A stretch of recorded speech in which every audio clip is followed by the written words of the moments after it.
At first glance, a medieval wedding might appear to be a simple union of two people, brought together by love, hope, and mutual affection. But look closer, and a much darker, more strategic reality begins to emerge. The medieval concept of marriage was far removed from our modern-day ideal of romantic unions. In fact, love, at least as we understand it, played a secondary role in most marriages of the time. Instead, weddings were bound by traditions that were as much about survival, power, and politics as they were about companionship. In the medieval world, the church held absolute dominion over marriage. The clergy declared that marriage was not just a civil agreement, but a sacred bond, a divine contract sanctioned by God. But what did this mean for the couples involved? For the vast majority, it was not about choosing a partner for love, but about securing divine approval, societal status, and political advantage. Church teachings reinforced the idea that marriage was primarily a religious obligation, one that required both partners to adhere to strict rules in order to avoid sin and secure a place in the afterlife. Marriage was not simply a joining of two individuals, but a strategic tool to forge alliances. For noble families and royalty, the stakes were higher. Marriage was an essential means of strengthening political power, expanding influence, and ensuring the survival of dynasties. If the union happened to be between two individuals who liked each other, that was merely a fortunate bonus. The reality, however, was often much colder. The bloodlines of kings and queens were carefully planned. Each marriage a careful calculation of wealth, land, and military strength. Emotions were secondary to the larger objective of survival. It was not uncommon for a young bride and groom to meet only hours before the wedding ceremony. Their parents or guardians, often nobles or royalty themselves, had already decided their fate. Marriages were agreements made not just between two families, but between two entire households, bound by an intricate web of politics and control. Power was exchanged, and fortunes were at stake. Love, as we think of it today, was an afterthought, if it was even considered at all. Instead, the goal was to form a union that would increase wealth, expand territories, and ensure heirs to inherit them. But beyond the political, social, and economic factors, there were deeper, more sinister undertones at play. Medieval weddings were marked by elaborate ceremonies and rituals meant to ensure fertility, protect the new couple from the influence of evil spirits, and maintain the purity of the bloodline. These were not romantic affairs, but rather sacred rites performed to secure the future of a family and its influence. And, often, these ceremonies came with unspoken fears and burdens that would haunt the newlyweds for the rest of their lives. Yet, despite all this, there was a certain mystique to medieval marriages, an aura of secrecy and importance. On the surface, they appeared to be about love and unity, but beneath the polished surface lay a harsh reality. The idea that medieval marriages were primarily about survival and politics, rather than romance, might seem foreign to us. But in many ways, it was the only way the society of the time could function, in a world where survival was never guaranteed, and power was the true currency. Marriage was the key to keeping everything intact. As we peel back the layers of this mysterious tradition, we'll uncover even more surprising customs that turned medieval weddings into something far more eerie and enigmatic than we could ever have imagined. The true nature of these unions, steeped in secrecy, power, and survival, reveals a hidden world that most never knew existed. The story of medieval marriages is far from over. Next, we will explore the strange and forgotten rituals that took place behind closed doors, rites that have long since been erased from the history books, but which still echo in the shadows of the past. At first glance, a medieval wedding might seem like a celebration, an occasion for joy, love, and new beginnings. But behind the lavish feasts and ceremonial vows, there existed a hidden world of rituals, many of which were shrouded in mystery and fear. These customs, designed to protect the bride, ensure fertility, and ward off evil, reveal a much darker side to the medieval wedding than one might imagine. Each act, from the bride's veil to the strange ceremonial practices, was steeped in superstition and the belief that unseen forces could either bless or curse the marriage. Take, for example, the veil. We think of veils today as a romantic symbol of purity, a tradition that links the bride to centuries of custom. But in medieval times, the veil had a much deeper, more sinister significance. It was believed to act as a shield, protecting the bride from the spirits and supernatural forces that lurked in the unseen world. These forces were seen as capable of disrupting the marriage, bringing bad luck, or even worse, causing the couple to fail in their most basic duty, producing children. The veil, in its quiet mystery, was a defense against these unseen dangers, an invisible barrier between the bride and the forces that might work to ruin her happiness. But this was just the beginning. Another ritual that seems quaint today, but was rooted in far darker beliefs, was the tradition of bridesmaids. Today, bridesmaids are often seen as the bride's closest friends, companions who help with the preparations and stand by her on her wedding day. Yet, in the medieval period, bridesmaids played a much more ominous role. They were there to act as decoys, dressed similarly to the bride. They were intended to confuse any evil spirits who might try to possess the bride or cause her misfortune. The belief was that spirits would target the bride during the most vulnerable moments of the ceremony, so bridesmaids were strategically placed to distract these supernatural entities, keeping the bride safe from harm. In truth, the bridesmaids were often just as much a part of the ritualistic protection as the bride herself. They were shields against a world that was constantly on the verge of chaos and disaster. But perhaps the most unnerving ritual of all took place after the ceremony, on the wedding night. By this point, the newlyweds were expected to consummate their union, an act that went far beyond personal desire. In the medieval world, consummation was seen as essential for the survival of the marriage, for it was the moment that sealed the bond, and more importantly, ensured that the bride would become pregnant and give birth to heirs. But the wedding night wasn't always a peaceful or romantic affair. In fact, it was fraught with tension, anxiety, and superstition. It was believed that if the union was not consummated properly, the marriage would be void, and the couple would face grave consequences. Even worse, there were fears that the bride could be cursed, or worse yet, that she could never bear children. The weight of these fears hung over the couple, creating an atmosphere of pressure and unease that transformed what should have been a moment of intimacy into a ritual of survival. These bizarre and little-known practices show how medieval weddings were not simply a public declaration of love, but a sacred and often frightening transaction between two people and the unseen forces that governed their lives. Every ritual, every tradition, carried with it the weight of superstition, an unspoken acknowledgement that the marriage itself was fragile, that the bond could be broken, or the couple could be cursed by forces they could not see or control. These were not just ceremonies, they were acts of survival, in a world where life and death, fortune and failure, could hinge on the smallest of rituals. With these rituals in mind, we now turn to the darker side of the medieval wedding, the hidden fears that plagued both bride and groom, forcing them to face not only societal expectations, but the very real possibility of failure and disgrace. In the next section, we will uncover the terrifying anxieties that haunted every couple, and how these fears shaped the way they viewed their marriages and their futures. For many brides in the medieval period, the wedding night was not a moment of celebration, but a night fraught with deep anxiety and fear. Behind the veil of tradition and festivity lay an expectation so heavy it could break a marriage before it even began. In an era where marriages were about much more than love, the wedding night had to be consummated to ensure the marriage's validity. If the marriage wasn't consummated, if the bride was not able to prove her virginity, or if the couple failed to conceive an heir, the consequences could be disastrous. But for many, the fear of this night ran much deeper, embedded not only in the pressure to fulfill expectations, but in the very real physical and emotional terrors they faced. For the bride, the wedding night was a terrifying unknown. In a time when virginity was seen as sacred, the loss of it during the consummation of marriage was a matter of immense cultural significance.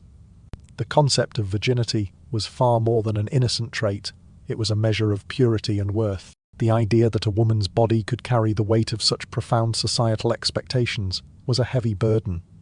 A bride was not merely expected to present herself as a virgin, but to prove it. If she didn't, the marriage would be questioned, and in some cases annulled. But it wasn't just about proving virginity. It was about fulfilling a deeper, more terrifying function of the marriage, reproduction. The anxiety surrounding the wedding night wasn't just about the physical act, but the consequences that followed. For many, there was an overwhelming pressure to bear children, especially male heirs. A woman's worth was often determined by her ability to produce offspring, and if she failed in this most fundamental task, she risked being seen as worthless, even cursed. The intense, societal and familial pressures were constant reminders that a woman's role was defined by her ability to give birth. Failure to consummate the marriage and conceive could mean being cast aside, her family's social standing diminished, and her future uncertain. But it wasn't just the bride who faced these pressures. Grooms, too, were plagued by their own set of fears. They were expected not only to prove their masculinity, but also to fulfill the marriage's primary purpose, procreation. The fear of failure was paralyzing. What if he couldn't perform his duties? What if he was unable to satisfy his bride? Or worse, unable to produce heirs? The psychological strain placed on both the bride and groom was intense. They were not seen as individuals embarking on a shared journey of intimacy, but as actors in a performance dictated by society's rigid rules. For many brides, the wedding night was more than just a physical experience. It was a rite of passage into a world where their bodies were no longer their own. There was the fear of physical pain, of course. Many brides were terrified of the act of consummation itself. The idea that the wedding night would be filled with excruciating pain, especially for those who were physically unprepared, was a constant source of dread. But beyond the physical fear, there was the emotional and psychological turmoil. The knowledge that a failure to conform to expectations could lead to a life of shame and exclusion. But perhaps the darkest aspect of the wedding night was the very real possibility that the couple could fail to produce children. In medieval society, heirs were everything. Without them, a family's fortune and legacy were at risk. A marriage without children was a failure, a scandal that could reverberate through generations. The pressure was unimaginable. It was not just the weight of society's expectations, but the very real fear that something might go wrong, whether due to the bride's physical limitations or the groom's inability to perform, that threatened to shatter the marriage. Yet, even with all the pressure, there was another, more insidious fear that loomed over the wedding night, the fear of the unknown. Both bride and groom, often strangers to one another before the marriage, were expected to navigate an intimate, deeply personal experience without the guidance or preparation that we might expect today. The lack of knowledge about sexual intimacy, combined with the weight of religious and societal pressure, made the wedding night a terrifying ordeal. There was no room for vulnerability or mistakes. The consequences of failure were too great, and both bride and groom understood the stakes all too well. What's more, these fears were compounded by the deeply religious nature of medieval society. The church not only dictated the rules surrounding marriage, but also the consequences for those who did not adhere to them. Failure to consummate the marriage was considered a sin. If the marriage was not blessed by the act of consummation, the union would be rendered void, potentially leading to scandal, disgrace, and in some cases, an annulment. This belief was not just a passing thought, but a deeply ingrained fear that was cultivated by centuries of religious doctrine. It's easy to see why the wedding night became a moment of such trepidation. But beyond these overwhelming fears lay something more, an unspoken terror that ran through the heart of medieval marriage. The knowledge that no matter how hard one tried, control over the outcome was never fully in the hands of the bride or groom. The wedding night, for all its fears, was the beginning of a much longer journey, one that could lead to either fulfillment or failure. And in a time when failure was unforgivable, the emotional and psychological toll could be devastating. As we've explored, the wedding night was fraught with expectations and pressures that have been largely forgotten by history. Yet, even today, the echoes of these fears can still be felt in the way we view relationships, intimacy, and the expectations we place on marriage. Now that we've witnessed the intense fears surrounding consummation, we turn to an even more crucial aspect of medieval marriage: virginity. The concept of purity, and the consequences of its loss, haunted every medieval wedding. In the next section, we will explore how the expectation of virginity defined medieval unions, and what happened when these strict expectations were not met. In medieval society, virginity was not just a symbol of innocence. It was a woman's most valuable possession. It was an asset that could define her worth, her status, and perhaps most terrifyingly, her fate. In the eyes of the church, her family and society, a woman was nothing more than a vessel for purity until she was married. Only then did she transition from being a daughter to being a wife. This transition, however, came with an immense pressure to uphold the myth of virginity, an expectation that could make or break a woman's future. A virgin bride was seen as a prize, a symbol of moral and social value. Her worth was intrinsically tied to her perceived purity, a commodity that could elevate the standing of her family or diminish it forever. But this expectation was no simple burden. It was a matter of survival.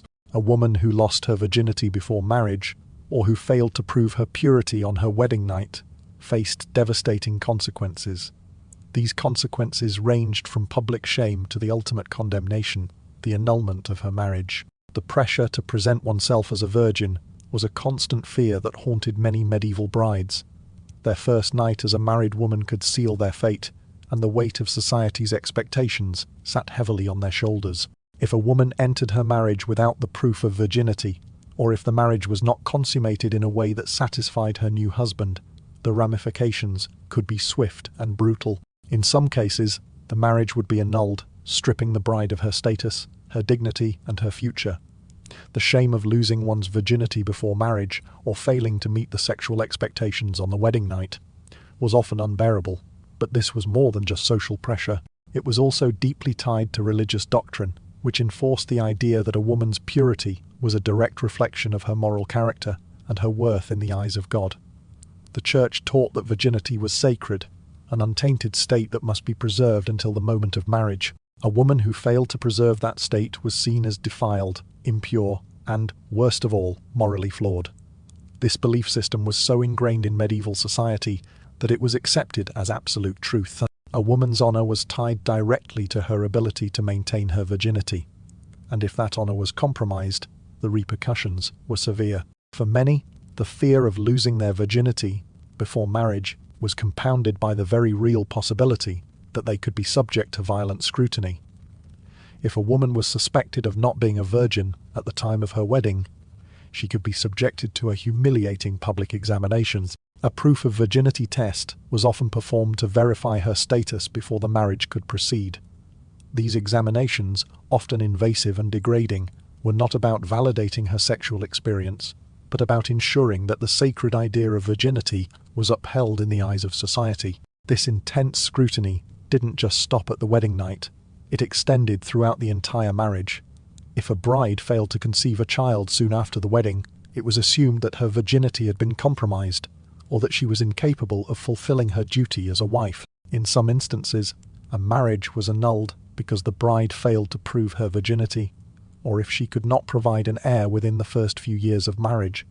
A woman's entire future could be erased with a single accusation, leaving her ostracized, vulnerable, and often alone. But it was not only the brides who faced these consequences. Grooms, too, carried the burden of this expectation. A groom was expected to verify his wife's virginity on their wedding night, and if he found any evidence to the contrary, it was seen as his right to declare the marriage void. The pressure was immense for both parties, but for the bride, the weight of this expectation could prove crushing. Her very identity, her worth as a woman and as a wife, depended on the preservation of a myth that demanded physical proof, demanded submission, and demanded compliance with an ideal that was not only unrealistic but damaging. And if the bride's virginity was found to be less than pure, the consequences could be deadly. In extreme cases, women were accused of dishonor, and some were even killed by their families in so-called honor killings, a violent end to a woman who had failed to meet society's impossible standards. These actions were not seen as crimes in the eyes of some families, but as necessary measures to restore their honor and ensure the family name was not tarnished. The very notion of virginity, once lost, could never be reclaimed, and for some, that loss marked a fate worse than death. The myth of virginity was not just a social construct. It was a force that shaped lives, dictated marriages, and determined futures. It created an atmosphere where women were not only expected to uphold an ideal, but to do so at the cost of their own well-being, autonomy, and sometimes even their lives. The toll this took on women was immeasurable, and the consequences of failing to meet these expectations were often devastating and irreversible. As we've seen, the fear surrounding virginity and its loss had a far-reaching impact on medieval society. But this concept was not only enforced by social pressure, it was institutionalized by the Church, which held dominion over the very laws of marriage. In the next section, we'll examine how the Church not only shaped these customs, but used them to exert power, control, and influence over the lives of medieval men and women. In medieval Europe, Marriage was never merely a personal choice. It was a sacred obligation, a religious contract that bound not just two people, but their families, their communities, and their very souls. The Church held supreme authority over this union, and its influence over marriage was both far-reaching and deeply controlling. It was not enough for a couple to simply love each other, for a marriage to be legitimate in the eyes of society. It had to be sanctioned by the Church, woven into the fabric of religious doctrine and practice. Marriage, in the medieval period, was not seen as a personal act of union, but a sacred rite dictated by divine will, with the Church as the ultimate enforcer. The Church's dominance over marriage began with the simple fact that it was the Church that held the power to sanctify a union. No wedding was considered valid without the blessing of a priest. But this wasn't just a formality. The Church imposed strict rules regarding who could marry and under what circumstances. Love, or the lack thereof, mattered little. Instead, marriages were governed by religious law, which dictated everything from the timing of the union to the spiritual worthiness of the individuals involved. A marriage could be annulled for a number of reasons, such as failure to meet religious expectations, or if one of the parties had not been properly prepared. Spiritually, the idea that a union between two people could be blessed by God was central to the Church's control over marriage. It wasn't just about two individuals coming together, it was about fulfilling a divine command. For medieval people, marriage was a deeply spiritual act.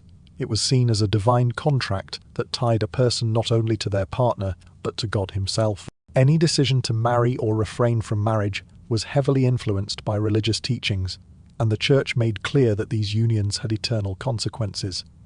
Love was secondary, salvation was the true goal of marriage. The Church's interference didn't stop at just blessing marriages.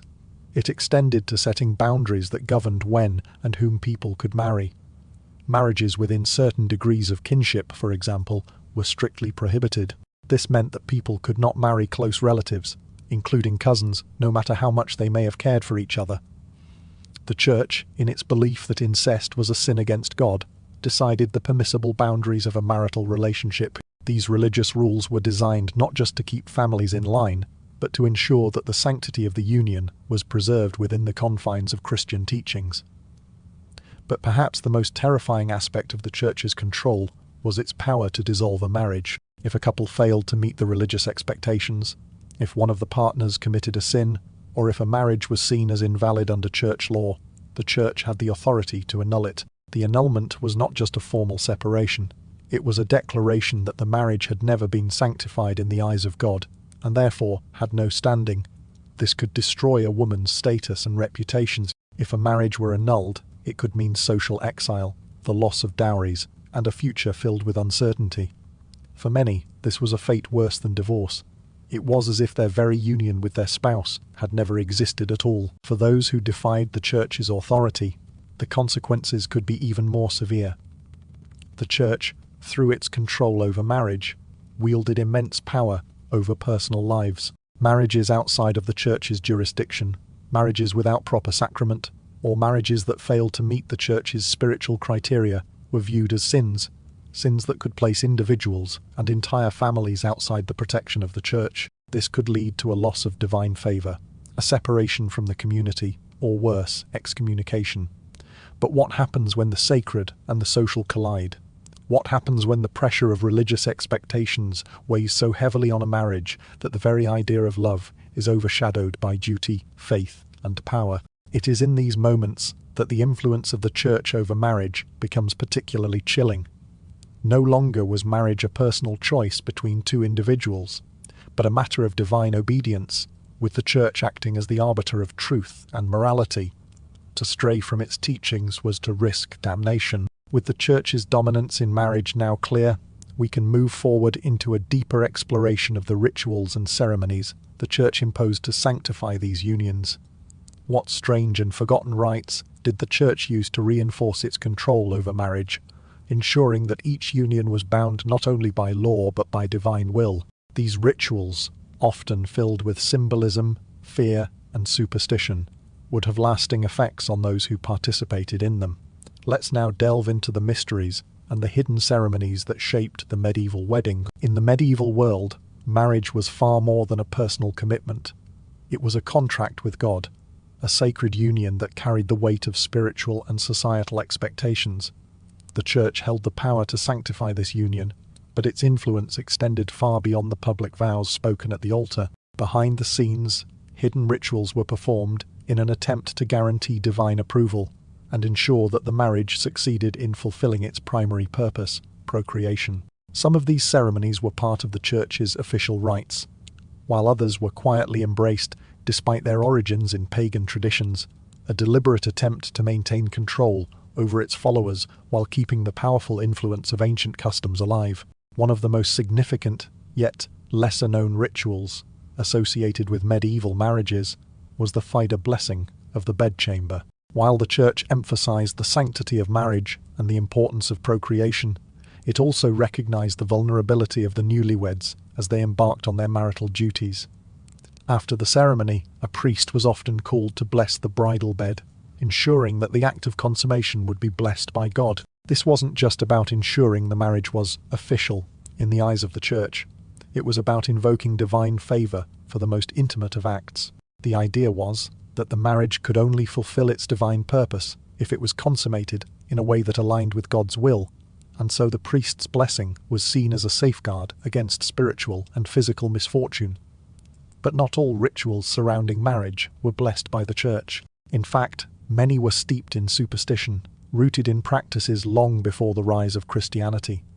These so-called thrifty pagan rituals were sometimes secretly woven into Church-sanctioned weddings, often performed without the Church's approval, but still widely accepted by the common people. The use of fertility charms, for example, was not uncommon. Couples were sometimes given amulets, herbs, or other objects believed to promote fertility, ensuring that the bride would bear children quickly and that the union would be successful in fulfilling its purpose. These charms, despite their pagan origins, were seen as practical tools, necessary protections in a world where the future of a marriage and the wealth of a family depended on the production of heirs. Some of these hidden practices went even further, involving elaborate rituals meant to protect the bride and groom from evil forces that could disrupt their marriage. It was believed that dark spirits, jealousy, and curses could invade the union, leaving the marriage vulnerable to failure. To combat these perceived threats, both the bride and groom might secretly undergo purification rituals.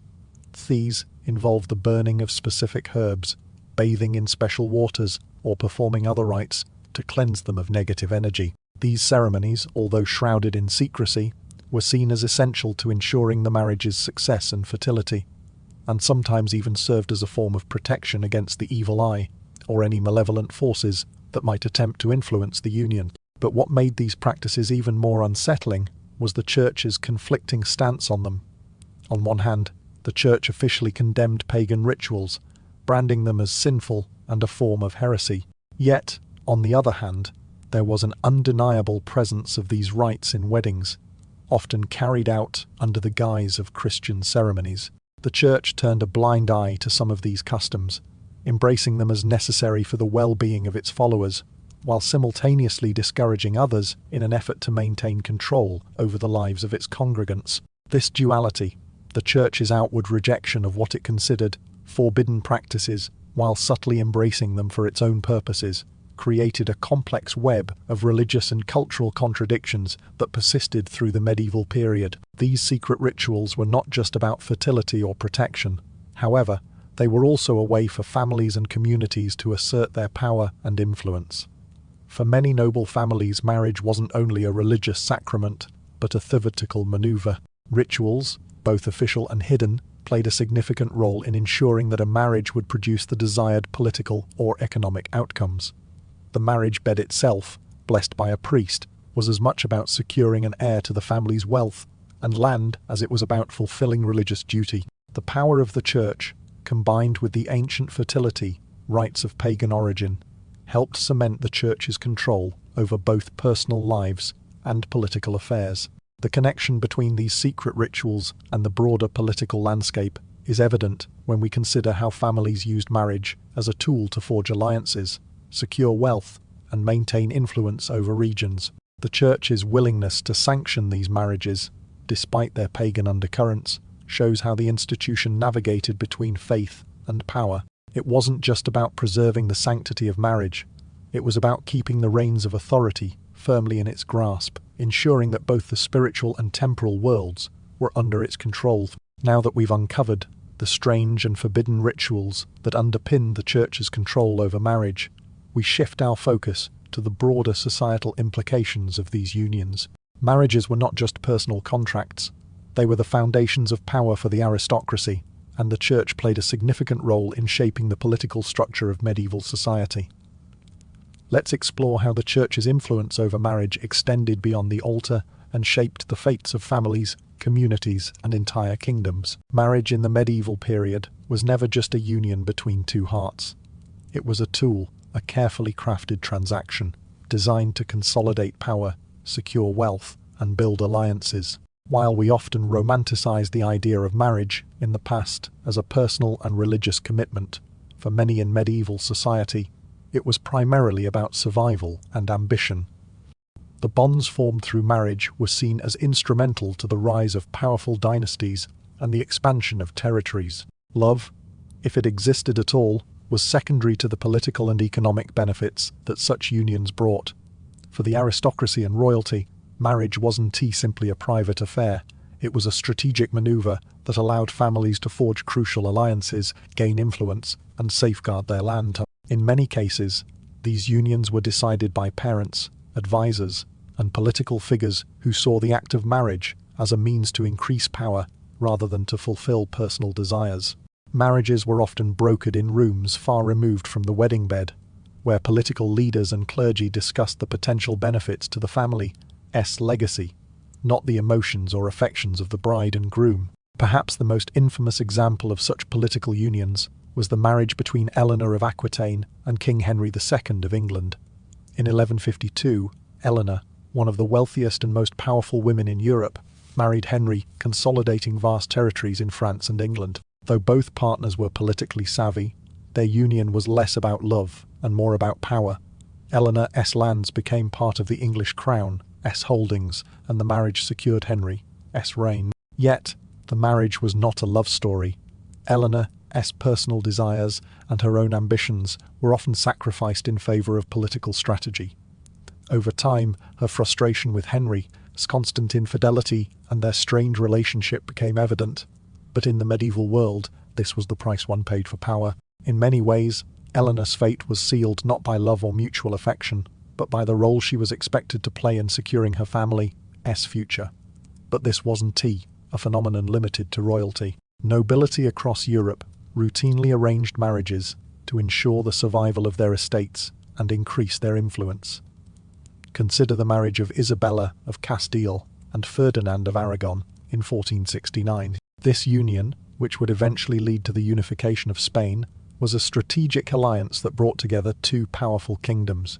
The couple's marriage was not simply about mutual affection. It was a union forged out of necessity. For Isabella, the marriage secured her position as Queen of Castile, while Ferdinand's kingdom gained a powerful ally. The love that later blossomed between them was a fortunate byproduct, but it was never the primary motivator for their union. While the political benefits of these unions were clear, the psychological manipulation involved in securing such marriages cannot be overlooked. In many cases, individuals had little say in their own fates. Brides and grooms, especially among the nobility, were often young and had no real control over their future partners. Their marriages were dictated by familial duty, political maneuvering, and the desires of those in power. The psychological pressure to fulfill the expectations of both their families and society was immense. A woman's future was often tied to her ability to produce heirs, while a man's was shaped by his ability to maintain control over his domain.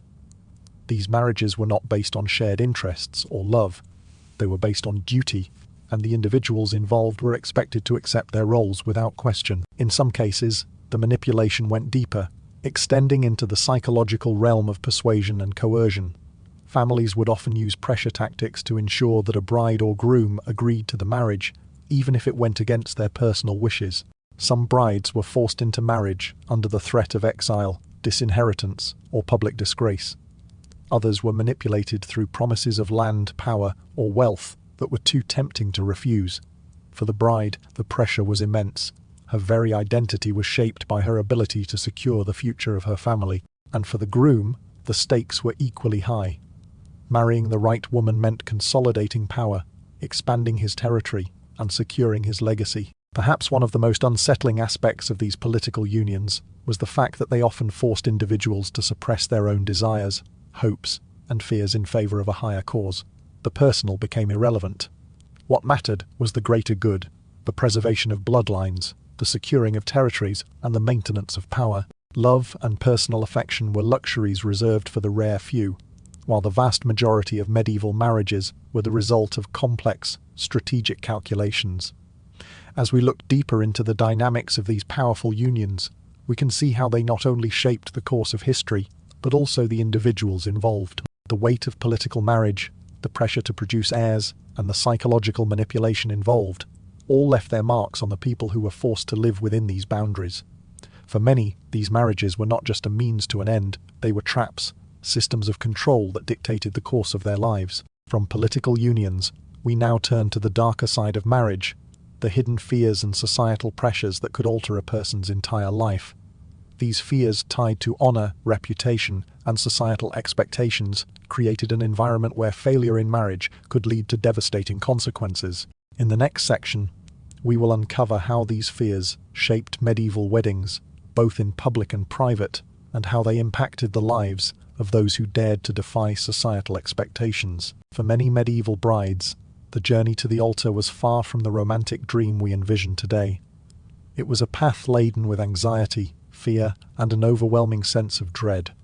While society painted marriage as the ultimate goal for women, an achievement to be celebrated, the reality was much darker. Behind the bright veil and the festive wedding celebrations, brides were often terrified.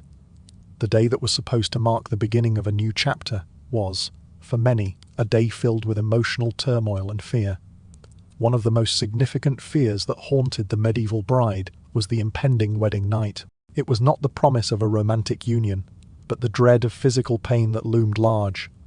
In an era where little to no education about sexual health was available, brides faced the terrifying unknown of consummating their marriage. For many, this first act of intimacy was shrouded in horror, as the belief in the painful deflowering of the bride was widespread. Society placed heavy expectations on the bride's body, pressuring her to prove her virginity on her wedding night, and often the physical reality of intercourse was far more painful than many had anticipated. For the medieval bride, this wasn't just a matter of discomfort, it was an act fraught with immense emotional and social significance. Her virginity was her most valued asset, a marker of her purity and her worth. The weight of the world rested on this one moment. If she failed to bleed, if she couldn't prove her virginity, the consequences could be dire. She could face accusations of dishonor, and worse, the marriage could be annulled. This wasn't just an issue of personal pride. It was a matter of her family's reputation and social standing. For many women, the fear of failing in this regard was a heavy burden. They carried right up to the wedding night, leaving them feeling as though their body was no longer their own. But the fear didn't just come from physical pain or the threat of failure. It was also about the sheer uncertainty of the marriage itself. Many medieval brides were married not for love, but for political reasons, family alliances, or social pressure. The concept of marrying for love was a luxury few could afford. Brides were often married to men they barely knew, sometimes not meeting their future husbands until mere hours before the wedding. This was not the stuff of fairy tales. It was a business transaction disguised as a sacred union. The bride had little say in the matter. Her role was simply to comply with the arrangement, accept her fate, and make the best of it. For many women, this was the most unsettling part of the marriage, entering into an unknown future with a stranger, with no emotional bond or trust. Imagine the emotional toll of walking into a union where your personal happiness wasn't even considered. Your future partner might be an unknown entity, someone you had little in common with, someone you were expected to submit to. In a society that placed immense pressure on a bride to fulfill the role of a wife, the fear of failure in her new role, of disappointing her husband, her family, and society, was ever present. The psychological strain of these fears could lead to deep emotional turmoil. For brides who were not given the luxury of choice, the very act of marriage became an exercise in surrendering to the will of others, parents, society, and the church. The wedding day, often seen as a joyous occasion, was for many women a terrifying event, full of uncertainty and dread about what awaited them on the other side. The pressure to live up to impossible standards and the expectation to perform her duties, both as a wife and a potential mother, could leave the bride feeling like little more than a vessel for societal expectations. The anxiety that accompanied these weddings often went unnoticed. Society didn't acknowledge the emotional toll that these expectations took on a bride. It was simply assumed that she should be willing, obedient, and eager to take on this new role. The reality, however, was far more complicated. Behind the veil and the smiles, brides were often drowning in fear, trapped in a web of expectation that left them feeling powerless and afraid. While brides had their own set of unique fears, grooms, too, faced their own anxieties in the days leading up to their wedding. Though often overlooked, the groom's fears were just as real and just as rooted in societal pressure and expectation. With the bride's fears now laid bare, we now turn our attention to the hidden anxieties that haunted the groom on the eve of his wedding. What fears kept him awake at night? What was expected of him? And how did these expectations shape his emotional landscape? While much of the focus in medieval marriages falls on the bride, particularly her fears about virginity and the pressures surrounding the wedding night, the groom was not immune to his own anxieties. In fact, the weight of societal expectations placed upon him was often just as heavy, though it was rarely discussed or acknowledged. On the surface, grooms appeared to be the more powerful party. After all, they were the ones expected to claim the bride and lead the household. Yet beneath this exterior of strength, many grooms were gripped by unspoken fears, fears that could haunt them long after the wedding night was over. One of the most significant fears was the anxiety surrounding performance. The pressure to consummate the marriage on the wedding night wasn't just about satisfying the bride. It was about fulfilling a societal duty. The success of the marriage was often measured by the groom's ability to prove his virility. A failure to consummate the union, whether due to physical or psychological reasons, could lead to devastating consequences. The marriage could be declared null and void, and the groom would be seen as weak or impotent, a status that was both socially humiliating and deeply damaging to his reputation. In a time when the concept of masculinity was rigidly defined by strength, dominance, and the ability to procreate, a groom who could not perform his marital duties was considered to have failed in the most fundamental way. The fear of this failure was compounded by the expectation of producing heirs. In medieval society, marriage was not simply about personal happiness. It was a contract designed to ensure the continuation of bloodlines. Failure to provide an heir could result in severe consequences, not just for the groom, but for the entire family. The family's wealth, land, and status were often tied to the production of children, especially male heirs who could inherit titles and property. The intense pressure to deliver an heir weighed heavily on the groom, and the fear of failing to do so could create a deep sense of inadequacy. For many grooms, this pressure was further compounded by the uncertainty of the wedding night itself. Unlike the bride, who was often under the supervision of her family and attendants, the groom had far fewer rituals to ease his entry into married life. Yet, he too faced the unsettling reality of being thrust into an intimate relationship with someone he might barely know. The groom's role was often dictated by tradition. He was expected to be assertive, dominant, and capable. But what if he was not? What if his body failed him, or what if the act itself was not as he imagined? The psychological strain of such an event was enormous. The groom's masculinity was at stake, and failing to meet expectations could result in lifelong shame and public ridicule. In addition to the fear of impotence or failure to produce heirs, grooms also faced heavy emotional isolation. Much like the brides, grooms were often married off by their families or political advisors, and many entered their marriages with little knowledge of or connection to their wives. In some cases, the groom might not have met his bride until the night of the wedding, and the relationship could be little more than a political arrangement or a business transaction. For grooms who valued love or companionship, this emotional disconnect could lead to feelings of dread and unease. Entering into a marriage that felt like an obligation rather than a partnership was a difficult prospect for many men who might have hoped for a more personal connection. The concept of civil marriage as a transaction, rather than a union of hearts, was a source of anxiety for grooms who might have been more interested in personal happiness than political strategy. The emotional toll of entering into a marriage without affection or personal choice was substantial, and the pressure to meet societal expectations could lead to a kind of emotional numbness. But this disconnect was also a psychological burden. How could one truly live up to the role of husband when the relationship was formed out of duty rather than desire? The consequences for failing to meet these expectations were harsh. A man who failed to perform his marital duties, produce heirs, or manage the marriage properly could face public disgrace, with his reputation in tatters. His family might lose power and land, and the guilt could lead to social ostracization. The groom was not merely expected to succeed for his own sake. He was responsible for the success of an entire lineage, for the future of his family's status and wealth. These hidden fears which plague the groom before the wedding and on the night itself were rarely discussed. While society might outwardly show support for the groom's role, the internal battle he faced was often ignored. The psychological toll was immense, and it was often only in private moments that the groom's doubts and fears surfaced. Having explored the hidden anxieties that both brides and grooms faced leading up to and during the wedding night, we now turn our focus to the broader social implications of these marriages. These unions were more than just personal. They were public affairs, with profound consequences for families and communities. The pressures placed on individuals in medieval society to meet these expectations were not only personal, but often had lasting effects on the larger social fabric.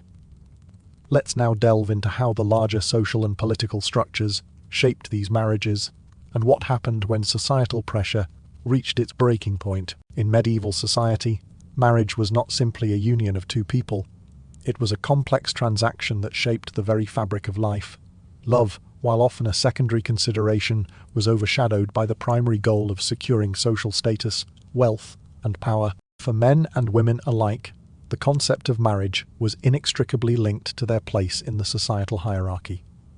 Marriage was a commodity, and the marriage market was a game played by families and communities, each seeking to secure the most advantageous alliances. Failure in this high-stakes game could result in public disgrace and ruin, affecting not just the individuals involved, but entire families.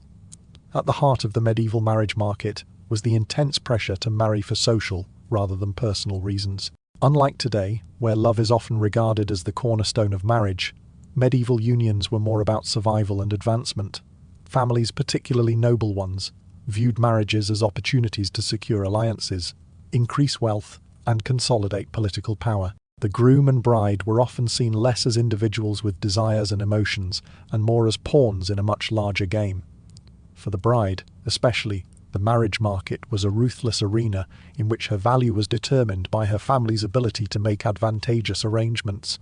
The pressure to secure a good match was overwhelming. For women, this often meant marrying someone chosen by their parents or guardians, someone with the right status, wealth, and influence. The notion of love was practically irrelevant. A marriage to a man of noble birth, a union with land or title attached, was far more important than personal compatibility. For men, this often meant choosing a bride who could bring them wealth, land, or heirs. Personal attraction took a backseat to these practical considerations. The stakes were high, and the entire community watched closely to see if these marriages would meet societal expectations. The fear of failing to meet these expectations was pervasive. A marriage that failed to meet societal standards could lead to public scandal and disgrace, not just for the couple, but for their families as well. For women, the consequences of a failed marriage were particularly severe. A woman who failed to produce heirs, or whose marriage was deemed unsuccessful, could face severe social ostracism. She was viewed as having failed not only her family, but also her duty to society. For men, the pressure was different but no less intense. If a man's marriage didn't result in the expected heirs or wealth, it could tarnish his reputation and diminish his family's influence. In either case, the public shame was a heavy burden, and the fear of failure loomed large. This pressure was compounded by the very real fear of being seen as unmarriageable. For both men and women, the prospect of being excluded from the marriage market was a source of deep anxiety. For women, especially, being left unmarried meant a life of limited options. If a woman did not marry well or at all, she risked losing her social status, her future security, and her place in society. Unmarried women, particularly those past the ideal age for marriage, were often seen as burdens on their families, and their chances of finding a husband were rapidly dwindling. The stigma of being unmarriageable was a profound fear, and it drove women to seek any match, even if it meant sacrificing personal happiness. For men, The situation was slightly different, but no less pressing. The fear of being unable to secure a good marriage, one that would provide wealth and status, was a constant source of anxiety. A man's reputation was tied to his ability to forge these alliances through marriage. A failure to do so could lead to the loss of influence, respect, and future prospects. In medieval society, a man was judged not only by his actions, but by the alliances he could secure. Marrying the right woman could elevate a man's standing, while a poorly chosen marriage could spell disaster for his reputation. In this high-stakes marriage market, both men and women were commodities, their futures determined not by their desires, but by the whims of societal expectations. The choices they made, or were forced to make, had lasting consequences. The community's eyes were always on them, scrutinizing their every move and judgment, judging their worth based on the success or failure of their marriage.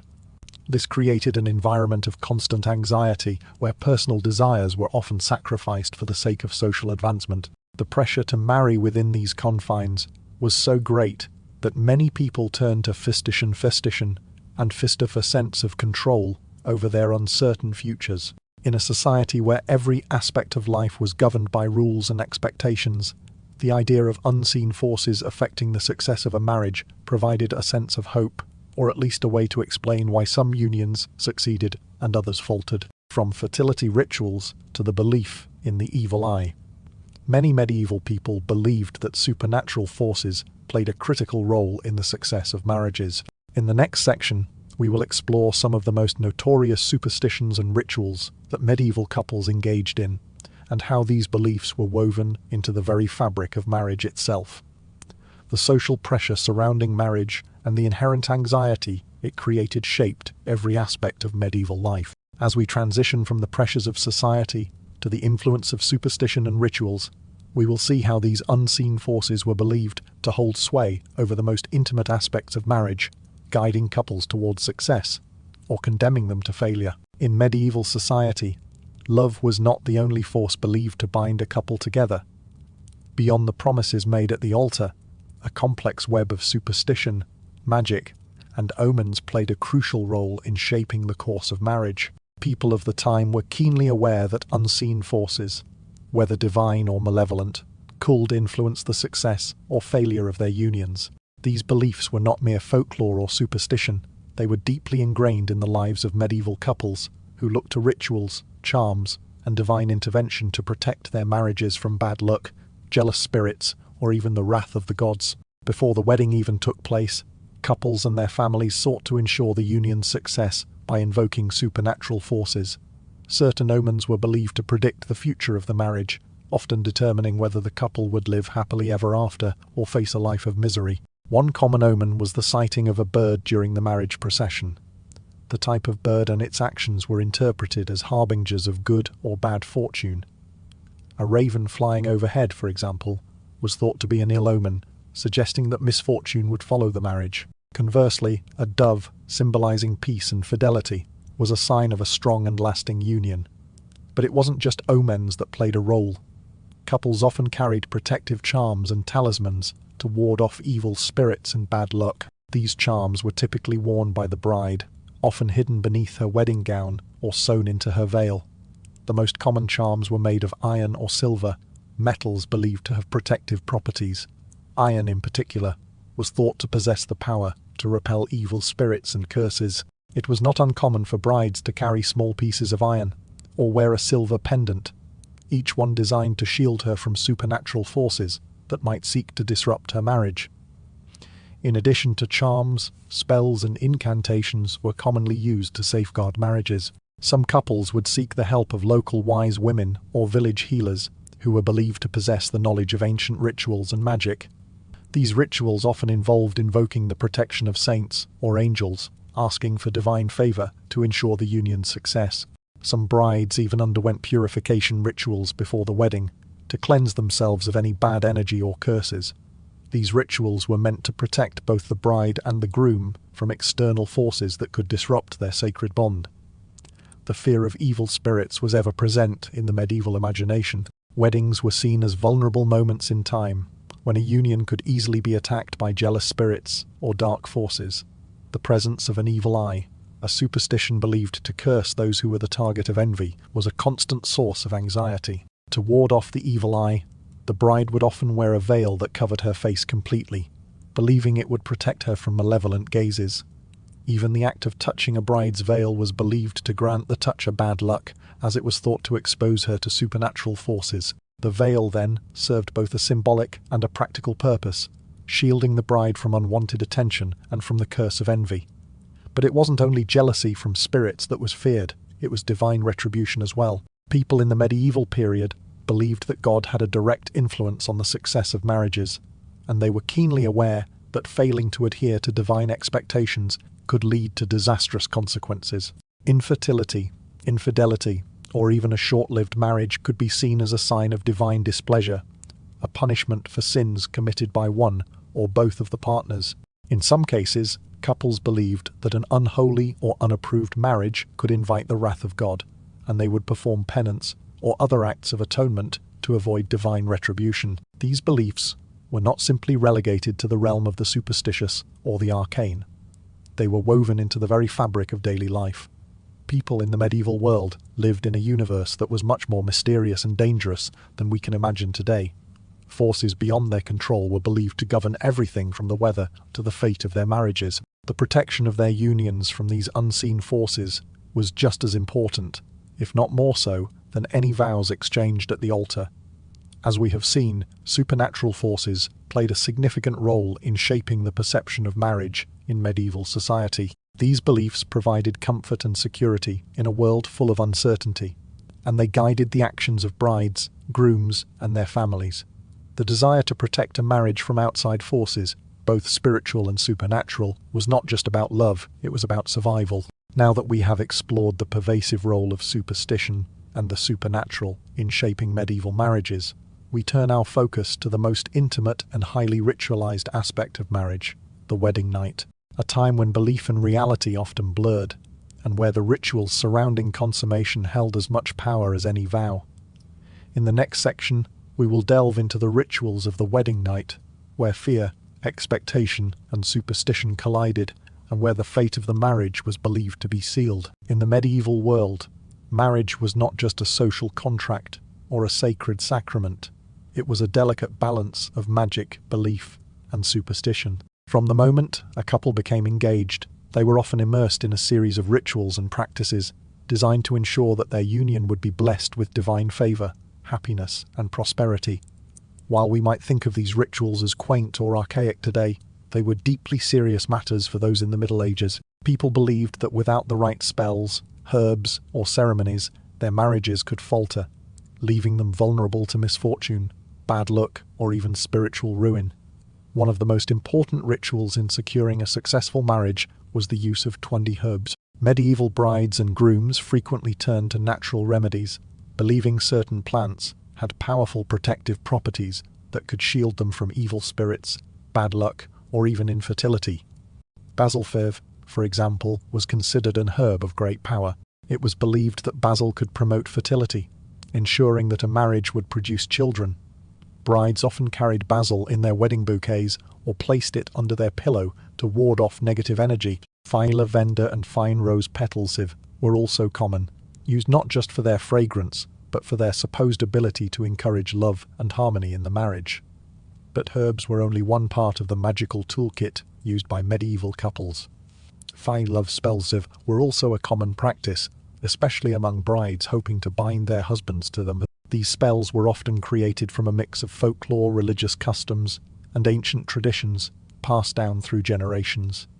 Some brides would create charms using fundy herbs, wax, and sacred symbols, placing them under the wedding bed to ensure love and fidelity. Honey was another popular ingredient in these spells, symbolizing sweetness and harmony.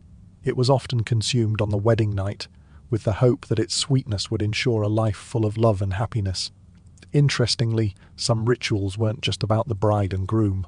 They also involved their families and the community. For example, hand-fasting fide, a pre-marriage ritual, where the couple's hands were bound together with a cord or cloth, was seen as a symbolic act of joining not just the couple, but their families as well. This practice, often linked to pagan traditions, was seen as a form of spiritual bonding.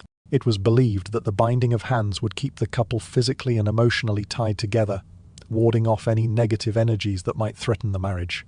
The tying of hands represented the idea that the couple's fates were now intertwined, forever bound to each other. The blessing of the bed was another key ritual that many medieval couples believed essential for ensuring their marriage's success. After the ceremony, a priest might be called to bless the marital bed, invoking divine favor upon the couple's union. This act was seen as not only a religious necessity, but also a protective measure. It was believed that the bed where the marriage would be consummated could harbor both spiritual and physical dangers. Evil spirits or bad luck might lurk there, seeking to disrupt the union. The priest's blessing was meant to purify the space and ensure that the couple's first night together was blessed by God, free of malice or curse. In addition to these external rituals, medieval couples often turned inward, practicing Fizen meditations and prayers to ensure the success of their marriage. Many brides would spend time in prayer before the wedding, asking for divine intervention to help them fulfill their marital duties. The wedding itself, after all, wasn't just a personal event. It was a spiritual one, and the couple was expected to live according to divine law. Spiritual purity was seen as vital for a marriage to succeed, and any failure to uphold these religious duties could invite divine retribution. Some couples believed that spending time in prayer before and after the ceremony would protect them from such misfortune. Yet, despite all these rituals, there was always the underlying belief that not even the most powerful spells or charms could guarantee a successful marriage. Fate, it seemed, was as unpredictable as the weather, and even the most carefully performed rituals could fall victim to forces beyond the couple's control.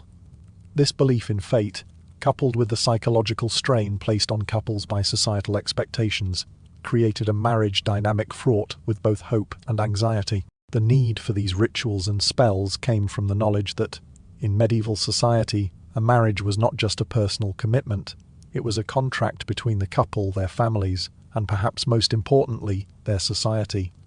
Without the right protection, a marriage could easily fail, leaving a trail of shame and disgrace in its wake. These supernatural beliefs, whether embraced fully or performed out of superstition, were the tools medieval couples used to safeguard their futures.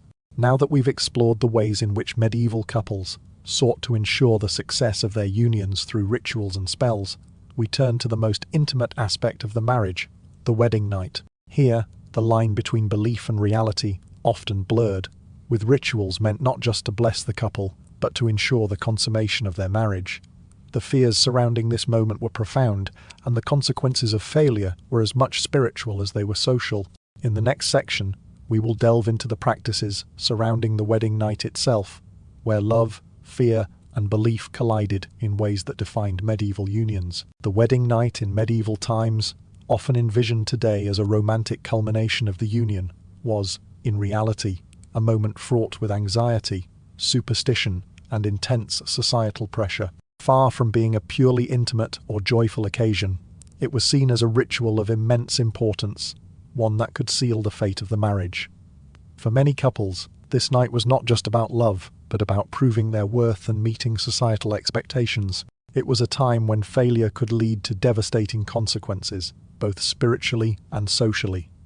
The wedding night held a weighty significance in medieval society, particularly because it was the moment when the Findi marriage had to be consummated. The idea that the marriage was not truly valid until this moment was deeply rooted in both religious and cultural beliefs. If the union was not consummated, it was seen as incomplete, and, in some cases, the marriage could be annulled. A failed wedding night was more than just a personal disappointment. It was a fist to public shame that could have severe repercussions for both partners. The bride, in particular, carried the burden of this expectation, as her ability to consummate the marriage and prove her virginity was paramount to the union's legitimacy. This pressure to perform was deeply psychological, but it also tied into medieval fears of divine punishment. In a society where religion governed every aspect of life, many believed that the success or failure of the wedding night was a direct reflection of God's favor. The act of consummation wasn't merely about the couple's physical connection. It was believed to be a spiritual act T, one that sealed the union in God's eyes. If the couple failed to consummate the marriage, It was often seen as a sign that they had incurred divine displeasure, perhaps because of unrepented sins, an impure union, or failure to live according to the moral expectations of the Church. The fear of divine retribution hung over the couple like a dark cloud, making the wedding night feel more like a trial than a celebration. The intense pressure placed on the bride to prove her virginity and the groom to demonstrate his virility was amplified by the Fundi superstitions surrounding the act of consummation. Many believed that the first night was symbolic of the couple's entire future, whether it would be blessed with fertility and heirs or cursed with failure and infertility. In some cultures, there were even rituals where the couple was expected to engage in certain behaviors to ensure fertility. For example, the bride might wear special fabric sieve or carry specific 5D charms to protect against bad luck, while the groom might recite prayers for divine aid. These practices were designed to ward off any malevolent forces, whether supernatural or spiritual, that might interfere with the consummation and prevent the marriage from being truly blessed. The fear of infertility was another central element of the wedding night. In a time when children were seen as not only a blessing, but also an essential component of a successful marriage, the anxiety surrounding the inability to conceive was profound. Both the bride and groom knew that their ability to produce heirs was not just a personal matter, but a social and familial duty. Fertility could lead to an annulment, public humiliation, and, in some cases, the bride being blamed for the failure to produce children. There were even instances where wives, who were unable to bear children, were accused of witchcraft or cursed, as their infertility was seen as a divine judgment or spiritual flaw. For the bride, physical pain was another immense fear. The medieval world lacked modern understanding of anatomy and sexual health, and the bride's first experience with sexual intercourse was often imagined to be excruciating. The act of deflowering, or breaking the hymen, was commonly believed to be painful, and was often associated with fear and trauma. It was assumed that the bride would suffer, and the groom was expected to take on the responsibility of this initiation. The groom's own anxieties about causing his bride pain, or not being able to fulfill his marital duties, added another layer of tension. These fears were not just psychological, they were rooted in the physical unknown, a reality that many couples had little to no preparation for. The idea of proving virginity also complicated the wedding night, especially for the bride. The societal expectation was that the bride must be a virgin, and that the act of consummation would be the proof of her purity. This pressure was immense. If the bride failed to bleed on the wedding night, it could lead to accusations of dishonor, shame, and possible annulment. The fear of not meeting this expectation could overshadow the event, turning what should have been an intimate and personal experience into an ordeal full of stress and pressure. With the wedding night's rituals and fears now laid bare, we see that the act of consummation was far from just an intimate or romantic moment. It was a crucible in which personal expectations, societal pressures, and supernatural fears all collided. The outcome of this night could determine not just the future of the marriage, but the couple's social standing, their family's reputation, and their spiritual well-being. Having explored the deep psychological and spiritual fears surrounding the wedding night, we now turn our attention to the broader social consequences of marriage in medieval society.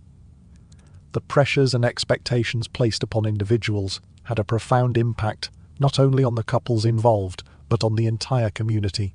We will examine how these fears, expectations, and anxieties influenced medieval society as a whole, affecting not just the personal lives of individuals, but the very structure of the community and its values. In the medieval period, weddings were not intimate affairs reserved for the couple and their closest friends. They were grand spectacles, steeped in ceremony, and heavily influenced by societal norms and expectations. For those in power, particularly the nobility and royalty, the wedding was less about personal commitment and more about displaying wealth, power, and status. Every aspect of the event, whether it was the lavish feast, the symbolic gifts exchanged, or the public vows spoken, served as a performance for the community. In this world, a wedding was a carefully choreographed event designed to solidify social ties, affirm family positions, and in many cases, secure future generations. The very public nature of medieval weddings meant that the ceremony was a statement of the family's wealth and standing within the community. The bride and groom, though they were the central figures, were not the only ones who were scrutinized during the event. The public vows spoken in the church were not just a declaration of love, they were a public affirmation of a union that would have consequences far beyond the couple's immediate lives. The community was watching, judging, and weighing the significance of the match. Weddings were a form of social currency, where the worth of the marriage was often more important than the emotional connection between the individuals involved. The wedding itself was a display of power, and one of the most visible symbols of this power was the powery, extravagant celebrations that accompanied the union. These celebrations were not mere parties, they were lavish displays of a family's prosperity and influence. For the aristocracy, these were opportunities to display their wealth through sumptuous feasts, costly decorations, and extravagant gifts. The bride often wore a dress made of fine materials, sometimes with precious stones, symbolizing the family's affluence. Guests at the wedding were expected to witness this spectacle, and in many ways the entire event served as a display of what the family had accumulated through strategic alliances, land acquisitions, and wealth passed down through generations. But weddings were not just about wealth and power, they were also about symbolism. Every element of the ceremony carried deep meaning, from the exchange of rings to the symbolic act of the bride being given away by her father. The church itself was a stage for this public performance, where the vows were made before God and the community. The words spoken during the ceremony had the weight of religious authority behind them, adding to the solemnity of the event. This sacred ritual, combined with the social performance, underscored the dual role of the marriage. It was both a religious covenant and a social contract, one that impacted not just the couple, but their families and society at large. The performance extended beyond the ceremony itself, into the very fine rituals surrounding the bride. During the procession, for instance, the bride was often paraded through the town or village, the public displaying their approval or judgment of the union. In some cases, guests at the wedding were expected to provide gifts, both to honor the marriage and to demonstrate their social position. The bride's family would often host a feast afterward, and it was during this feast that the couple's status would be reaffirmed. Their ability to host such an event, the quality of the food, the richness of the decorations, these were all signs of the family's power, and they shaped the community's view of the marriage. As much as the wedding was about the couple, it was equally about the families involved. Medieval marriages, especially among the elite, were rarely based on personal choice or romantic love. They were, at their core, about securing alliances and strengthening familial bonds. The wedding ceremony was a reflection of these larger goals. It was a public declaration that the families had joined forces, that their fates were now intertwined. The wedding was not just an occasion to celebrate the bride and groom, but a demonstration of the family's social strength, a spectacle that reaffirmed their place in the social order. The public nature of these weddings also meant that the failure of a marriage was something everyone could see. A marriage that failed to produce heirs or that ended in scandal was a public affair. The community watched as these unions played out, often with harsh consequences for those involved. A failed marriage could tarnish the reputations of both the bride and groom, but it was especially devastating for the bride, whose honor and virtue were always on display. The public nature of the wedding, while a display of power and prestige, also brought with it the risk of failure on a very visible stage. Now that we've explored how weddings functioned as public performances, we'll turn our attention to how these events affected ficti social identity and shaped the medieval social fabric. The marriage ceremony was not just a personal or religious event. It was a way to reinforce societal roles and expectations. In the next section, we'll explore how these weddings helped to define the roles of women, men, and families within medieval society, and how the expectations placed on these unions influenced future generations. In medieval society, marriage was not just a personal union, it was a societal contract, a public and religious declaration of status, lineage, and family alliances.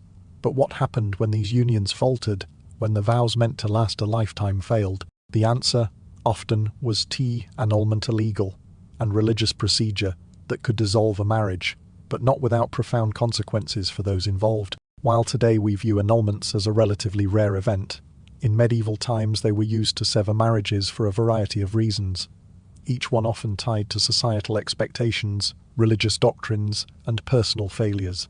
An annulment was not the same as divorce. A divorce, in modern terms, is a formal end to a valid marriage, whereas an annulment declared that the marriage had never been valid in the eyes of the church or the law in the first place. For medieval couples, annulments were typically granted on the grounds of fiva non consummation, or impotence. Sifta, especially if one party was incapable of fulfilling their marital duties. These grounds were among the most significant, as they not only failed to meet the spiritual and social expectations of marriage, but also created immediate concerns about civility and the production of heirs. For a noble family, this failure could be catastrophic. Without heirs, the family's wealth, land, and title could be jeopardized. The process of annulment often began with accusations of impotence, infertility, or deceit. If a man or woman was unable to consummate the marriage or produce children, the marriage was seen as incomplete and invalid. In some cases, individuals could seek annulment by claiming that they had been misled into the marriage under false pretenses. Perhaps they were promised something that was never delivered, or perhaps they were forced into a union they never wanted. Religious authorities were heavily involved in the decision-making process, as the church had the final say on whether a marriage was valid in the eyes of God. If the church deemed a marriage invalid, the union was nullified, and both parties were free to remarry. But the consequences of annulment were often far-reaching, particularly for the woman involved. In a society where a woman's worth was so often tied to her marital status, an annulment could be devastating. The woman's reputation could be permanently tarnished, as it would be seen as a sign of failure to fulfill her duty as a wife, failure to prove her virginity, or failure to produce heirs. In some cases, women could even be accused of witchcraft or moral corruption if they were believed to be the cause of the failed marriage. The idea that a woman could be unfit to marry could lead to social ostracism, loss of family support, and severe emotional and psychological distress. For women, the annulment was often a tragic event. It could be seen as a personal and public humiliation, and it could result in their social exile. Families were usually quick to distance themselves from a woman whose marriage had been annulled, particularly if the annulment was based on charges of infertility or impotence. The woman's status in society was now in question, and without a husband, her future prospects were limited. She might be forced to live in the shadows, dependent on the charity of others, or relegated to a life of seclusion. Even if the annulment was granted for reasons beyond her control, such as her husband's impotence, she would still be left with the stigma of failure. For men, the annulment process was often less damaging, but it still carried consequences. While a man's reputation might not be as easily tarnished, the annulment of his marriage could still have significant social and political ramifications. Annulments could disrupt alliances and inheritances, as well as diminish the political capital of powerful families. The annulment could also serve as a fine blow to his masculinity, particularly if impotence was the reason for the annulment. The psychological strain of public failure, whether due to infertility or dishonor, weighed heavily on the groom, who could lose not just his wife, but his place in society's eyes as a successful and capable man. But for both parties, the annulment process highlighted a stark reality.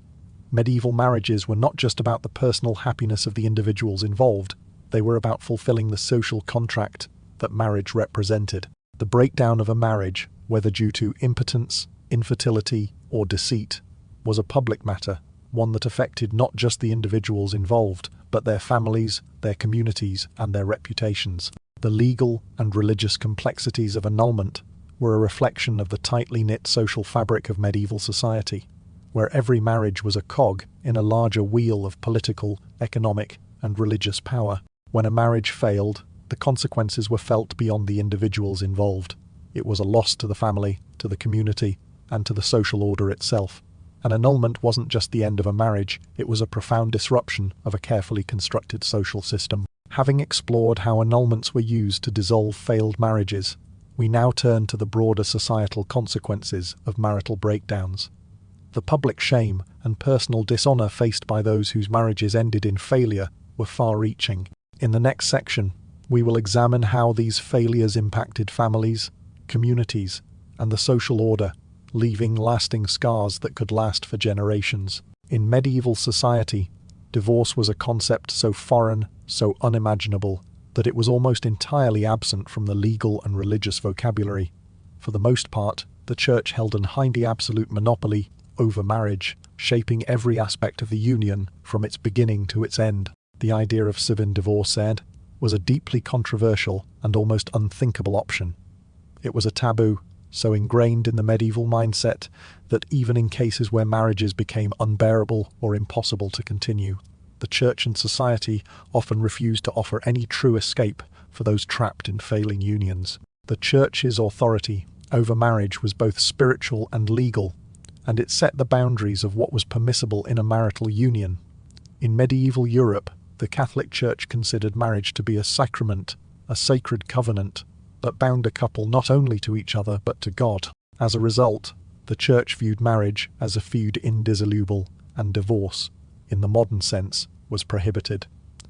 Divorce wasn't merely a personal or social taboo, it was seen as a fee sin fine, a rejection of the divine order established by God. A couple seeking to end their marriage would find little support in the Church, which was focused on the preservation of family units as divinely sanctioned institutions.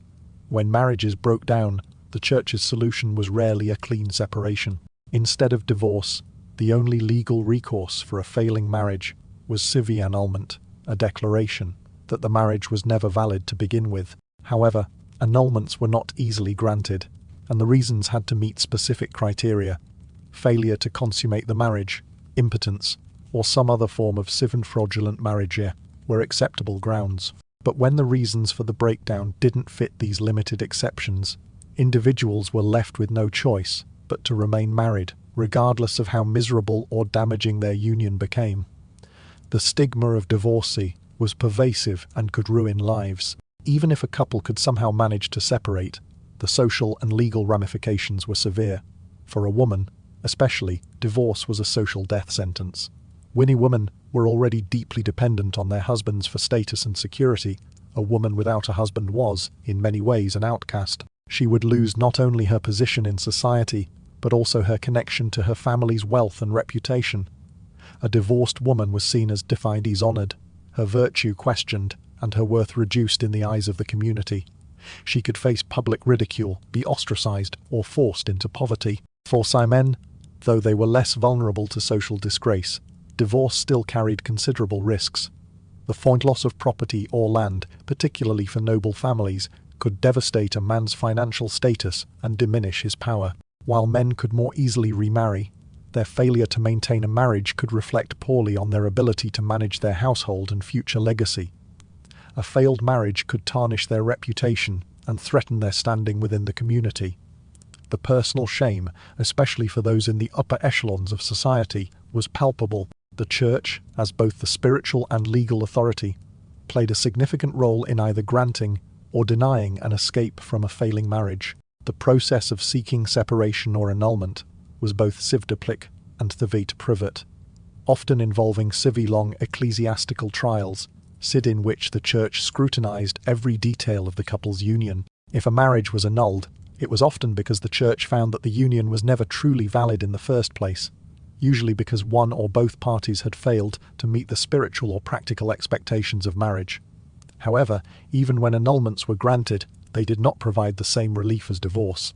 Annulment was not a fresh start, but rather a declaration that the marriage had never been sanctified in God's eyes. For the majority of medieval individuals, the fine ability to divorce meant that marriages often remained unbroken, even in the face of deep unhappiness, abuse, or betrayal. The inability to escape such a union through legal means created an atmosphere of emotional and psychological torment for those trapped within it. Yet, these individuals were not only confined by the laws of the Church, but also by societal expectations. The very idea of divorce, or even separation, was so tied to religious and moral condemnation that any desire for such an action was seen as both sinful, the beast is sinful, and unacceptable. While we may look back at the lack of divorce in medieval society with disbelief, it's crucial to recognize how deeply these religious and social structures shaped the lives of individuals. Those who sought to escape failed marriages through divorce were not only up against legal barriers, but were confronted with the full weight of religious condemnation. Divorce, in this context, wasn't just the end of a personal relationship. It was a fervent spiritual rupture with repercussions that affected not only the couple, but their entire families, communities, and futures. Now that we've examined the harsh realities of divorce and annulments, we will shift our focus to the broader societal consequences, of these failed marriages. We will explore the emotional and psychological toll on individuals and families, and how public shame and personal dishonor affected medieval communities. The breakdown of a marriage was not only a personal tragedy, but a social crisis, one that had far-reaching effects on the fabric of society. In the medieval period, marriage was often much more than an expression of love. It was a strategic and financial transaction, a vital mechanism for securing wealth, land, and political power. A central element in this economic system was the fistidouide payment, a payment or gift given by the bride's family to the groom upon marriage. The dowry was not simply a token of affection or an act of generosity. It was an essential part of the marriage contract, ensuring the bride's security and offering her family a way to invest in the union. For the groom, it was often an opportunity to gain access to wealth, land, or resources, and in many cases, a dowry could be the difference between gaining a valuable inheritance or being left with nothing. A dowry was more than just a payment. It was an investment. The bride's family used the dowry as a way to ensure that their daughter would be provided for, and it often reflected the social status, wealth, and power of both families. The amount of the dowry could vary greatly depending on the family's position in society. For the nobility, the dowry could include land, titles, or large sums of money, while for commoners it might consist of personal goods or livestock. Regardless of the size, however, the dowry was seen as an assurance that the marriage would be a financial success, and it played a key role in the security of the bride.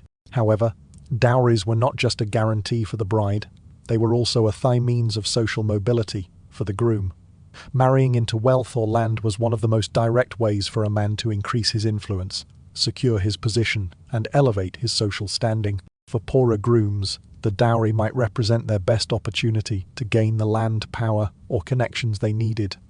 A marriage without a dowry, especially for men of lower social rank, could be seen as a failure, limiting their prospects for future advancement. In the case of royal or noble marriages, the fidery often went beyond individual gain. These marriages were typically seen as strategic alliances meant to consolidate power, unify kingdoms, or expand territory. The dowry, in these instances, could be a form of negotiation, with families and kingdoms using the dowry to sweeten the deal, offer incentives, or reinforce loyalty between ruling houses.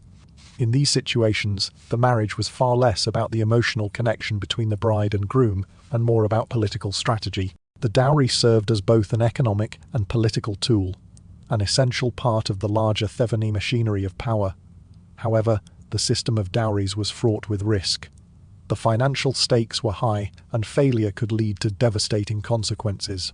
If a marriage ended in annulment, separation, or divorce, the dowry could be lost.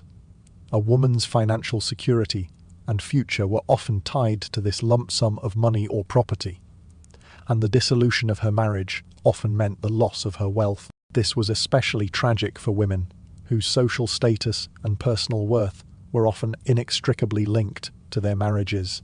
If a marriage ended in disgrace or failure, the woman's family could be forced to bear the financial burden of a dowry that had been lost, leaving the bride vulnerable to poverty, social ostracism, or even exile. For the groom, the loss of a dowry could also have severe financial repercussions. If a marriage ended in divorce or annulment, the groom might have to return the dowry, which could cause a significant loss of wealth. For noble families, this could be devastating, especially if the dowry had included land or title that was now at risk of being lost. In such cases, the failure of a marriage could result in the loss of not only personal wealth, but also political power. This economic system also had serious implications for inheritance. Marriages were, at their core, about ensuring the continuation of family wealth and power. Heirs were essential, and marriage played a critical role in securing that future. A dowry was often tied to the inheritance of land or titles, and the children produced by a marriage were the means by which these assets were passed down. Without heirs, the family's wealth and status could be jeopardized, and the dissolution of a marriage could mean the loss of potential heirs and the future prosperity of the family. The pressure to produce heirs was immense, particularly for noble families where the inheritance of land and titles was often contingent on the success of a marriage. But beyond the personal implications, the failure to produce heirs and the loss of dowries also had broader social consequences. The breaking up of a marriage, especially one that had been arranged for political reasons, could result in social instability. Alliances between powerful families or kingdoms were often built around these marriages, and when those unions failed, it could disrupt entire political landscapes. The breakdown of these marriages could lead to shifts in power dynamics, affecting not just the families involved, but also the larger social structure. In sum, the financial arrangements surrounding marriage in the medieval period were central to the creation and destruction of unions. The dowry system played a crucial role in the consolidation of power, wealth, and political alliances, and the loss of a dowry through annulment or divorce could have severe consequences for all parties involved. These financial arrangements were not just a reflection of love or affection, they were an integral part of a larger social, political, and economic ordre. Now that we've explored the economic underpinnings of medieval marriages, we turn to the broader societal impact of these unions. How did the complex systems of dowries and inheritance affect not just the individuals involved, but the communities they were a part of? In the next section, we will examine the profound social consequences of marriage breakdowns, exploring how the failure of a union rippled through families and communities, and the long-lasting effects it had on the wider social fabric. In medieval Europe, marriage was rarely a matter of personal choice or romantic love. It was a strategic tool wielded by kings, queens, and noble families in their high-stakes political maneuvering. Far from being an expression of affection or commitment between two people, medieval marriages were designed to secure alliances, control wealth, and consolidate power. The individuals involved were often seen as pawns in a much larger game, their unions shaped not by personal desire, but by the ever-present forces of ambition, land acquisition, and political necessity. One of the most famous examples of this political marriage dynamic is the union between Fiefende Eleanor of Aquitaine and Fiefente of England II. When Eleanor, the wealthy and powerful Duchess of Aquitaine, married Henry in 1152, their union wasn't just about the joining of two individuals, it was about securing vast territories and reinforcing political influence. Eleanor's dowry included lands that spanned from France to Spain, and by marrying Henry, she essentially merged two of the most powerful dynasties in Europe. The political implications were immense. This marriage solidified Henry's claim to territories in France, helping him to strengthen England's position on the European continent. But despite the wealth and power it brought to both families, the personal relationship between Eleanor and Henry was fraught with conflict, as love and mutual affection were secondary to the political goals of their union. Another example can be found in the marriage of Infant Isabella of Castile and Ferdinand of Aragon in 1469. Their marriage united the two largest kingdoms in Spain and paved the way for the unification of Spain under Catholic rule. Like many medieval marriages, the personal relationship between the couple was not the primary consideration. Their union was an alliance designed to bring together two powerful monarchies, creating a consolidated force that could challenge the political and military dominance of neighboring kingdoms. The marriage was not just about love, it was about consolidating military strength, expanding influence, and shaping the course of European history. Beyond royalty, marriages between the nobility were similarly strategic. Families often arranged unions to strengthen their positions within the social and political hierarchy. In many cases, daughters were married off not for love, but for the political advantages they could bring. A noblewoman's dowry could ensure the acquisition of lands, military alliances, or increased wealth, while her marriage could cement a powerful political relationship between families or kingdoms. For noble women, this meant that marriage was often a matter of survival and power, not personal choice. For kings and queens, these arranged marriages were seen as crucial for the maintenance of dynastic control. Each marriage was a potential opportunity to extend influence, form alliances, and secure heirs to continue the family line. The issue of heresy was one of the most significant aspects of medieval marriages, and the pressure to produce legitimate heirs was immense. Failure to do so could result in the collapse of a dynasty, the loss of territories, and the forfeiture of political power. Therefore, the bride and groom often had little say in whom they married.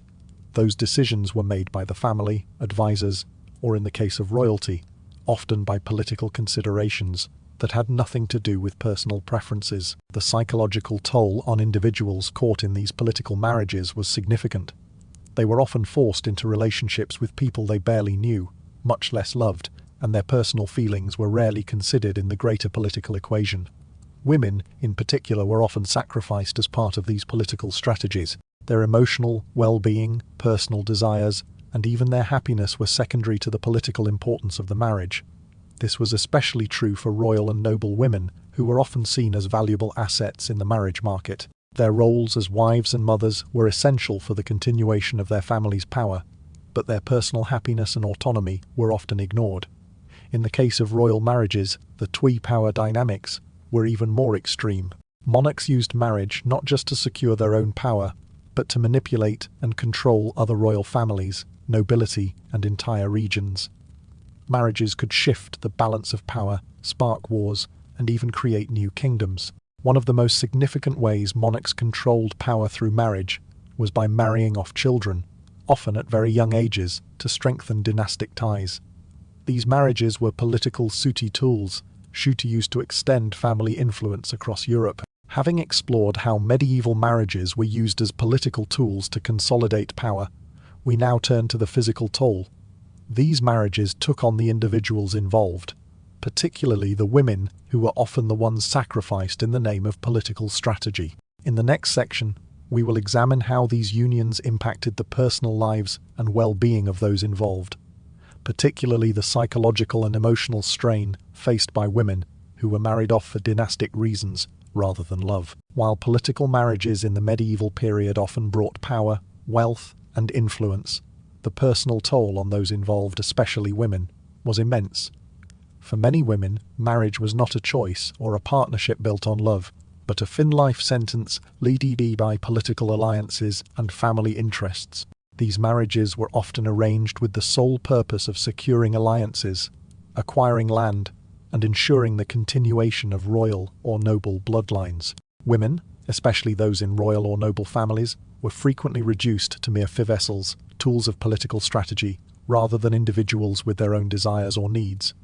The physical burden placed on women in these unions was profound. The primary responsibility of a medieval wife, particularly in the upper echelons of society, was to find their children, preferably male heirs, who would inherit titles, lands, and wealth. A woman's worth, her status, and her future in many ways hinged on her ability to produce heirs. This responsibility was so immense that failure to do so could result in the collapse of her marriage, her reputation, and her family's power. Many women were married off at very young ages, often without the ability to choose their partners, and were expected to immediately begin the task of reproducing for the benefit of their family and kingdom. The pressure to conceive was not just emotional, it was physical. Medieval women, particularly those in royal families, were often expected to bear multiple children in rapid succession. The health implications were enormous. Frequent pregnancies, often with little time for recovery between births, led to high rates of maternal mortality. Many women suffered from complications such as severe miscarriages, stillbirths, childbirth injuries, or severe postpartum infections, all of which were common in the medieval world, where medical knowledge was rudimentary at best. Women who survived these frequent pregnancies could still face lifelong physical consequences, including damage to their reproductive organs, chronic illness, and weakened physical health due to the strain of repeated childbirth. These semi-reproductive expectations were not just confined to the realm of health. They also took a psychological toll. Women in political marriages were often treated as mere means of producing heirs, their personal desires and well-being completely disregarded in favor of political gain. Their emotional health was of little concern to those around them, and the expectation to produce heirs could lead to feelings of isolation, anxiety, and depression. For many women, the pressure to fulfill this role became unbearable, and their emotional distress was compounded by the fact that their lives were dictated by the whims of their families and the political landscape, not by their own desires. The loss of agency for these women was immense. They were often forced into marriages with men they did not know or love, and their personal comfort, health, and emotional well-being were secondary to the political needs of the family. Their marriages were not about mutual affection, but about securing power for the family and dynasty. Women became little more than 50 tools in the hands of their families, expected to fulfill the reproductive role demanded of them, with little regard for their own happiness or health. One of the most tragic aspects of these political marriages was the 50 deaths of women who failed to meet the expectations placed upon them. In some cases, women who could not produce heirs, or who experienced multiple failed pregnancies, were viewed as a failure.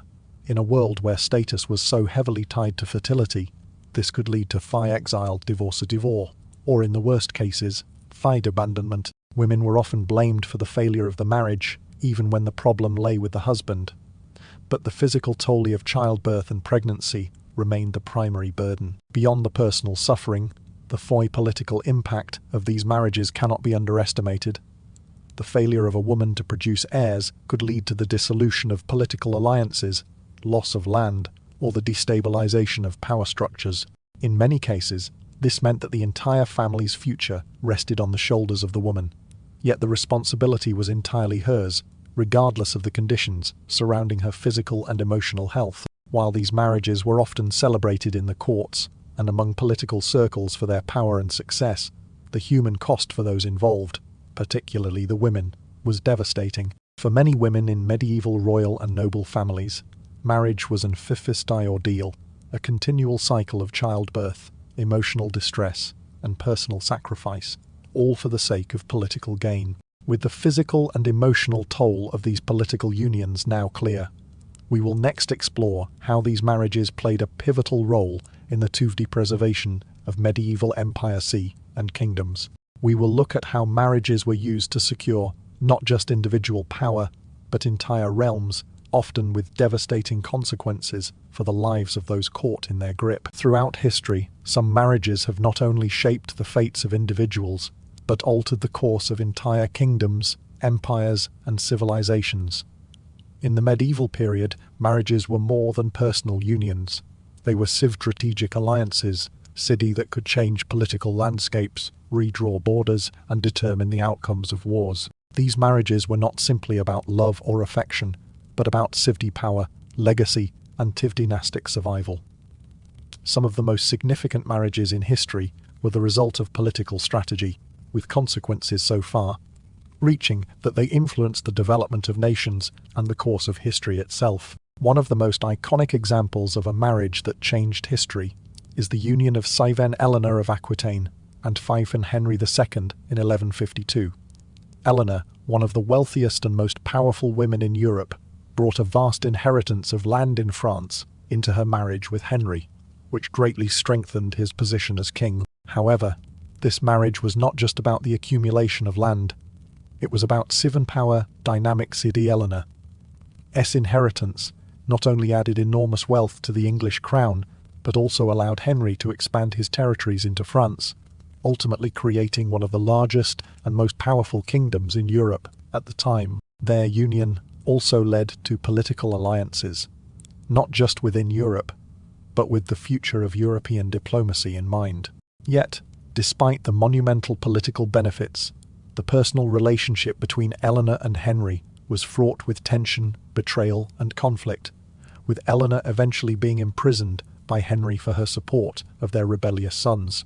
Their marriage and its consequences helped define the relationship between England and France for generations. Another marriage that had profound historical consequences was the union between Ferdinand of Aragon and Isabella of Castile in 1469. Their marriage was not just a personal commitment, it was the foundation for the unification of Spain.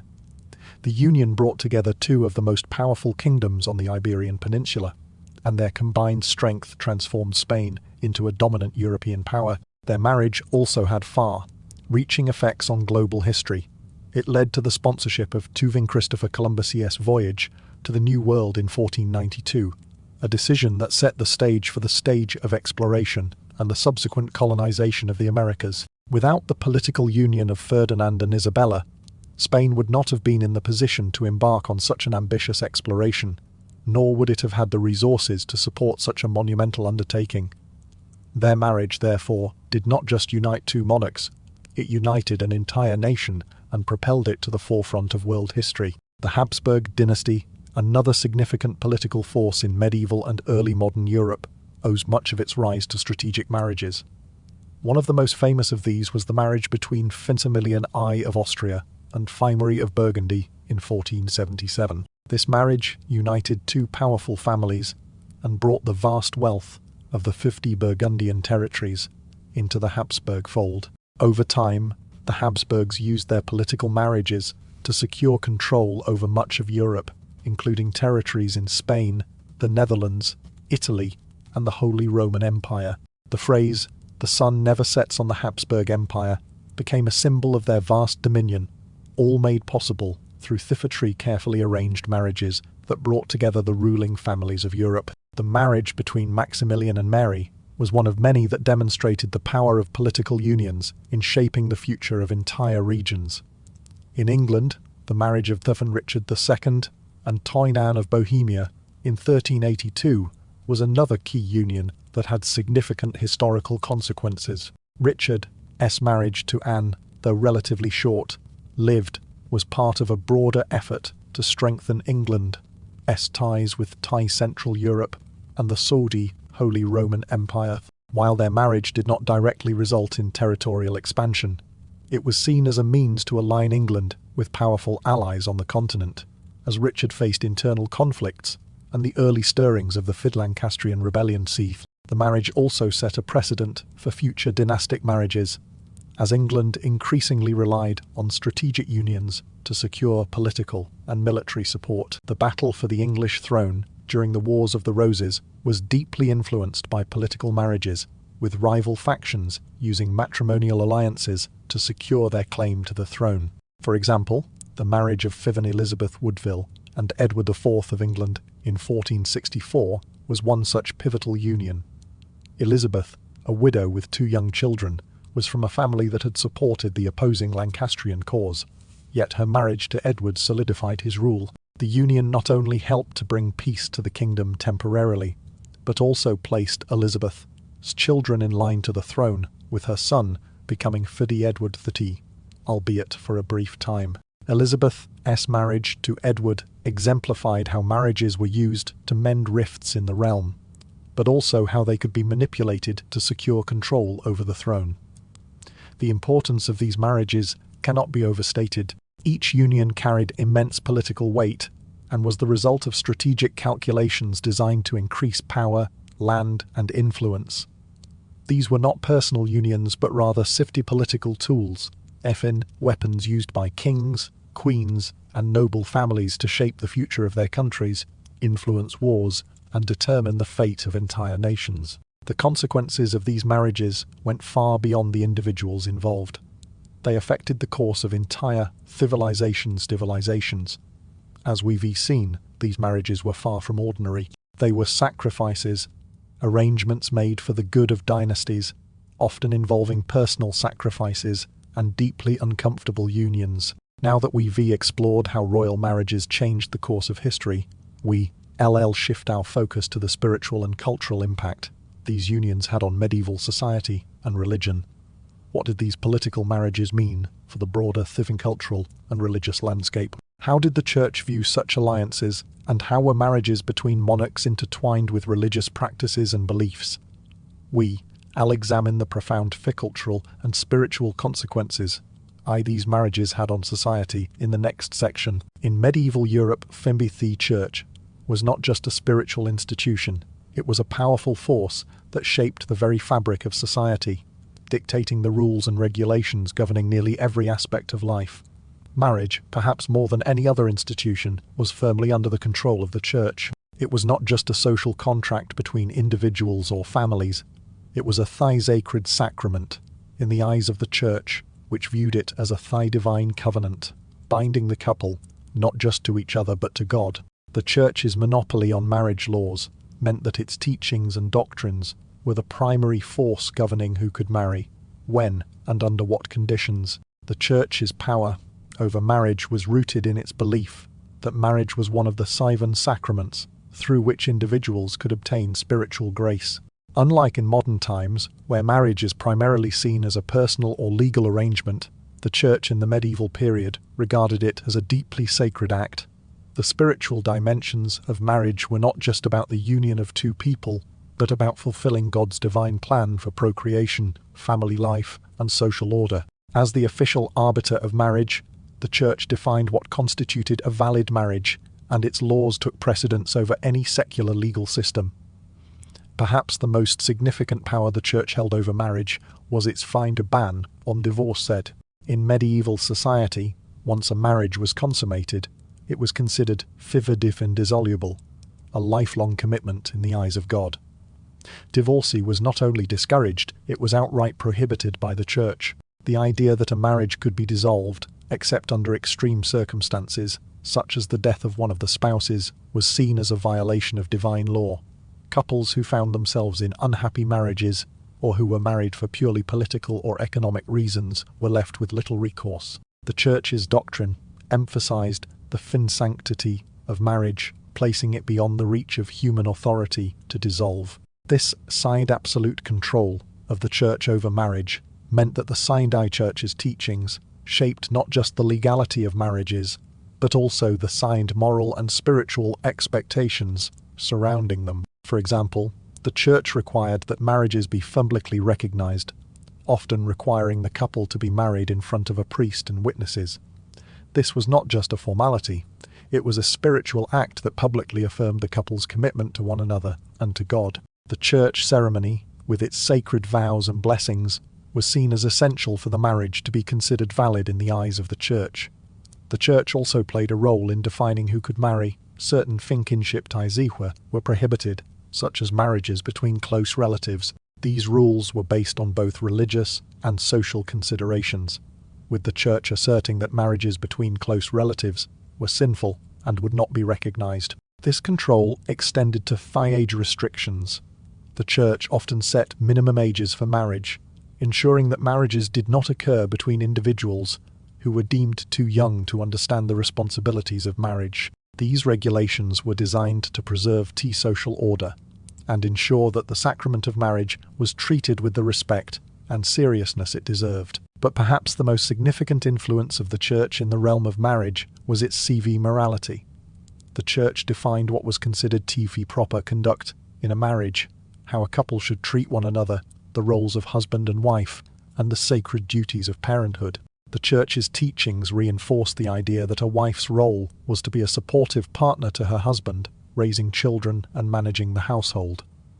A husband in turn was expected to provide for the family and lead the household with a sense of responsibility and piety. These gender roles were seen as divinely ordained and were reinforced through the Church's control of marriage.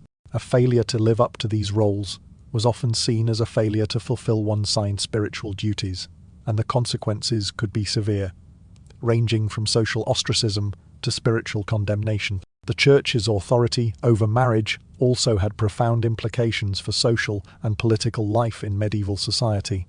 Marriages were not just personal matters, they were political tools, often used to form alliances, cement power, and maintain the social structure. The Church's control over marriage meant that it could also influence the political landscape. Marriage alliances between noble families or between kingdoms were blessed by the Church, ensuring that these unions had both political and religious legitimacy. The fine Church's approval could make or break these alliances, and those who defied the Church's teachings on marriage risked social and political repercussions. In sum, the Church's control over marriage laws was absolute, and its influence reached into every aspect of medieval life, from the prohibition of divorce to the rules governing who could marry and how. The Church's power was deeply entrenched in both the legal and spiritual realms.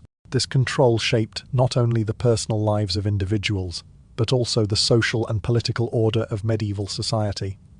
As we move forward, we will examine how the Church's dominance in marriage laws led to both civil compliance and fine conflict within medieval communities. The tension between personal desires and religious doctrines often led to dramatic consequences, as we will see in the next section. In medieval society, findi marriage was not simply a union between two individuals. It was a reflection of one's social class and the rigid hierarchies that defined society. While we often think of marriage as a personal choice made out of love or affection, in the medieval world, it was primarily an institution governed by moving class, politics, and power. The choices individuals had regarding who they could marry were not based on personal desire, but on their position within the strict social structures of the time.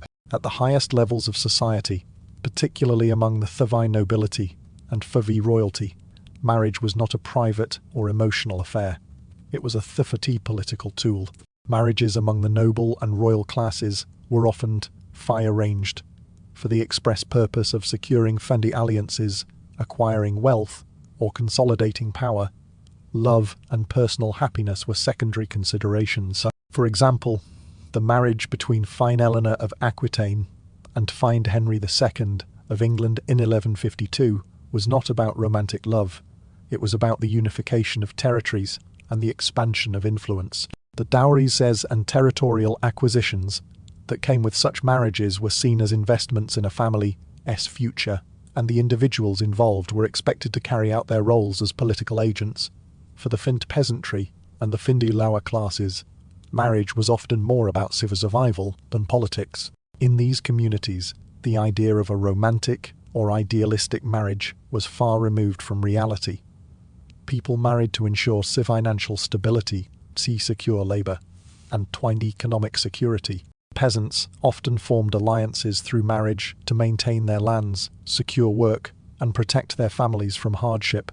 A woman's role as a wife was directly tied to domestic labour and the production of heirs who could contribute to the family's survival. For peasants, filovi was a luxury that many could not afford.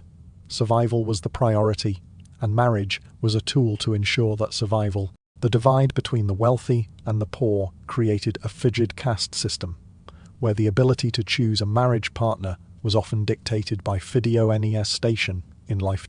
For the Thavi nobility, marriages were arranged not only for political reasons, but also to maintain fiviality of bloodlines, ensuring that their wealth and power stayed within the aristocratic class.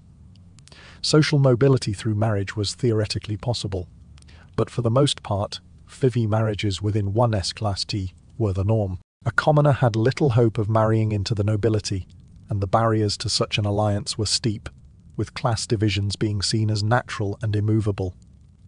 For women, class was even more confining. Women of the nobility were often married off at very young ages to secure alliances for their families. These women were seen as tibi assets, their marriages determining not just their own futures, but the futures of entire kingdoms. A woman's worth was often measured by her ability to produce heirs who would carry on the family name and legacy. For fified lower class women Mayan, marriage was necessary for survival, but they had fewer options. They were often expected to marry men of the same or lower social rank and were limited by their family's financial situation. Marriage was an essential part of securing economic stability. In a world where social mobility was nearly impossible, the social barriers that dictated marriage were so entrenched that any attempt to cross these boundaries was met with fierce resistance. Marriage between social classes was heavily frowned upon, and any attempt at social mobility through marriage could result in harsh social sanctions. In some cases, the church would step in to prevent marriages that were deemed inappropriate, using its moral authority to enforce class boundaries. A commoner attempting to marry a noble could face excommunication, while an aristocrat who married outside their class might suffer loss of status and wealth. These class-based restrictions on marriage also created deep societal rifts that persisted for generations. The division between the wealthy and the poor was reflected in the way marriages were arranged and conducted. While the nobility used marriage to fortify power structures and maintain control over vast territories, the poor relied on marriage to create stable, functional families capable of surviving in a world that was indifferent to their struggles. These differences in marital dynamics reinforced social inequality, perpetuating a cycle where marriage was both a reflection of power and a means of maintaining it. Despite the clear social divides, marriage in medieval society was also a fecund means of forging connections between families, communities, and regions. The fact that marriages were so strategically significant meant that they could also serve as tools of diplomacy, often bridging gaps between different cultures and political entities. Still, for many, the personal costs were great. People of lower social status often faced unspoken pressure to marry within their class, or risk becoming socially marginalized. Now that we've explored how marriage was governed by class in medieval society, we will shift our focus to the societal, cultural, and spiritual impact of these marriages. How did the Church's authority over marriage laws shape people's lives? And what were the broader religious and social consequences of these marital unions? The next section will reveal how civil religion and fired society shaped not only the institution of marriage, but the lives of those trapped within its rigid confines. While modern weddings are often seen as a celebration of love, many of the traditions we cherish today are rooted in the customs of medieval times. Over the centuries, these medieval practices have been sanitized, romanticized, and adapted to fit the cultural norms of each era. Yet beneath the surface, the enduring influence of medieval society continues to shape the way we marry today.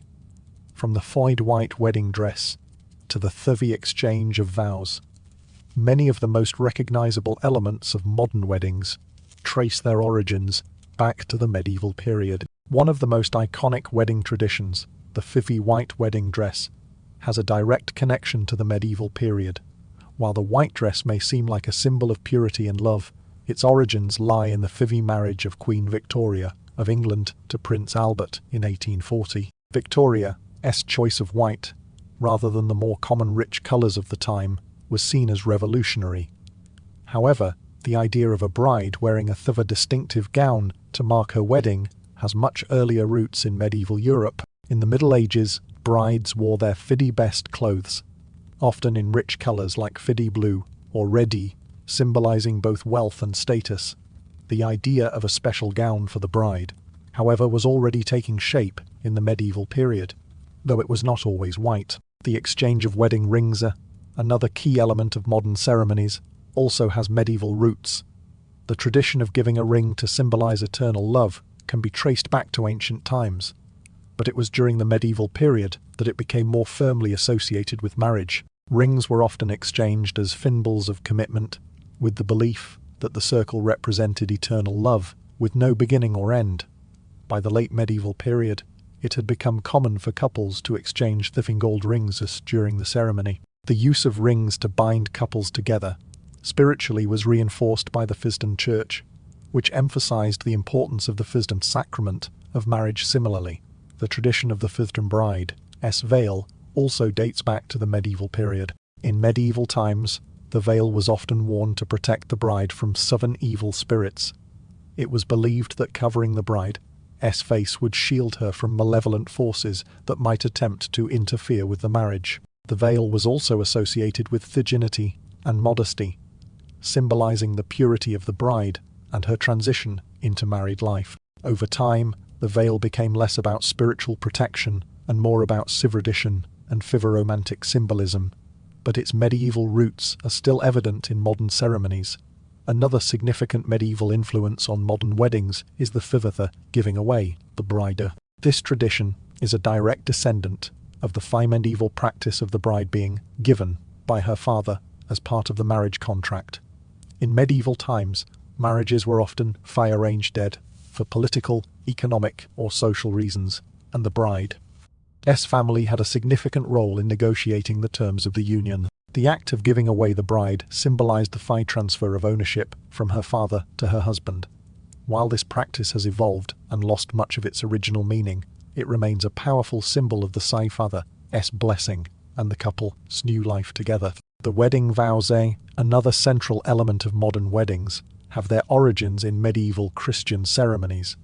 While the exact wording of vows has changed over time, the concept of a formal public commitment to marriage has been a key feature of weddings since the medieval period. The Church played a central role in shaping the vows, emphasizing the sacred nature of marriage and the lifelong commitment that it entailed. The idea that a couple would publicly pledge their loyalty to one another in the presence of witnesses, especially in a religious ceremony, has its roots in the medieval Christian tradition of tiffing a sacramental marriage. Even the tradition of the fine wedding feasted, often considered a celebratory aspect of modern weddings, can be traced back to medieval times. Feasts were a central part of royal and noble weddings, symbolizing not just the joy of the occasion, but the fivety wealth and power of the families involved. The medieval wedding feast was often an extravagant affair, complete with entertainment, dancing, and elaborate meals, reflecting the social importance of the event. Today, the wedding reception still carries echoes of these grand medieval celebrations.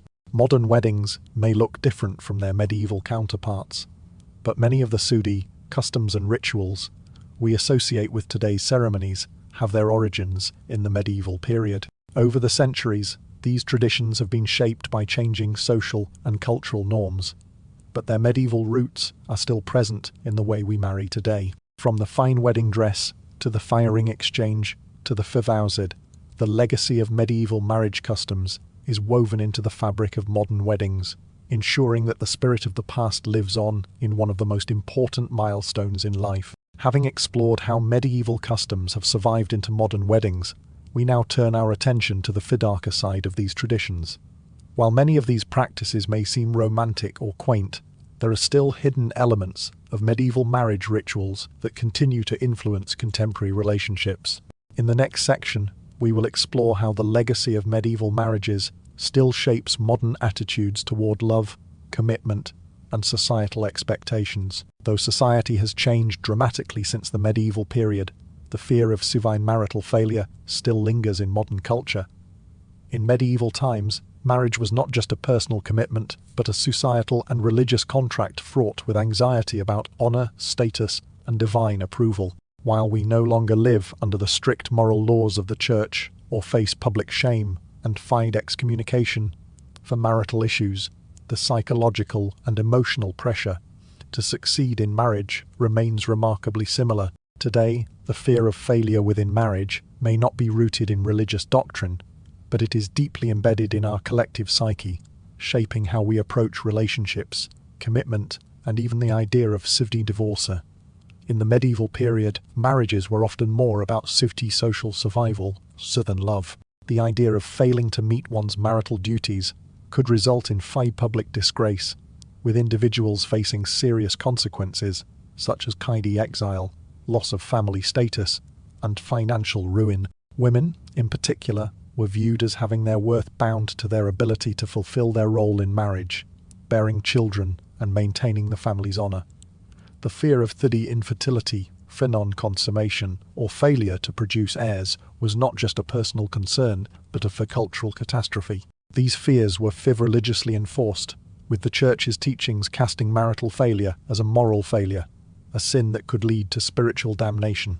Even today, many people still feel the lingering effects of these civilical anxieties, about the sanctity and success of marriage. The pressure to avoid failure in marriage has evolved but remains deeply embedded in modern society. Though the divorcide is now legal and more common, there is still a stigma attached to it. Divorced is often seen as a social failure, an indication that the couple couldn't meet the ideal of a perfect, lasting marriage. In fact, the expectation that marriage should last forever is so strong that many individuals feel shame when relationships end. This emotional burden can create intense psychological pressure, even when it's clear that a marriage is no longer healthy or sustainable. People often fear how their divorce will be perceived by their families, friends, and communities, an echo of the medieval anxiety surrounding marital breakdowns. For modern couples, the fear of marital failure is not just about the end of a relationship, but about the social judgment that comes with it. Even though divorce is legally and socially accepted in most parts of the world today, there is still a deeply ingrained expectation that marriages should succeed. This expectation is reinforced by cultural norms, media portrayals of idealized love, and the pervasive narrative of the happily ever after. Couples who experience struggles or eventual separation may feel as though they are failing not only their partners but also society's view of what a marriage should be. This pressure can lead to self-doubt and FIDE resentment, creating a cycle of stress that makes the relationship even harder to maintain. The fear of failure in marriage is often linked to the pressure to maintain perfect intimacy and fidelity. In medieval times, infidelity was not just a moral failure, but a sin with serious consequences, both for the individuals involved and their families. Though modern society generally recognizes that human relationships are complex and that fide infidelity can be caused by a range of issues, many still feel the emotional weight of fide disloyalty. The fear of infidelity and the anxiety that accompanies it remains a significant issue in modern marriages. It is often fueled by cultural standards that equate love with complete emotional and physical exclusivity, which, in turn, creates unrealistic expectations for marriage. When couples feel they cannot meet these expectations, the fear of teen failure can be overwhelming. Even in high modern secular societies, the cultural shame tied to divorce, infidelity, or marital difficulties remains pervasive. People still fear being judged by their peers, their family, or even themselves, as they continue to internalize the lessons of past centuries, when marriage was tied to social survival and divine approval. Although the specifics of medieval marriage laws and expectations have faded, the psychological pressures they created have lived on, often without people fully realizing their origins. In modern relationships, the anxiety surrounding marital failure can manifest in a fear of vulnerability. The idea of making a lifelong commitment without the guarantee of success can be daunting, and many people approach marriage with trepidation.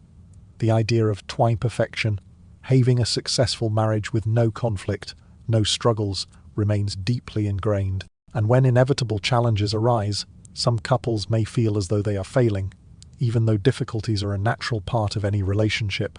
This legacy of fear makes it difficult for individuals to navigate their personal relationships with openness and self-compassion, as they carry the weight of centuries of marriage anxiety. Now that we've examined the enduring fear of marital failure, we shift our focus to how marriage continues to serve as a tool of political power.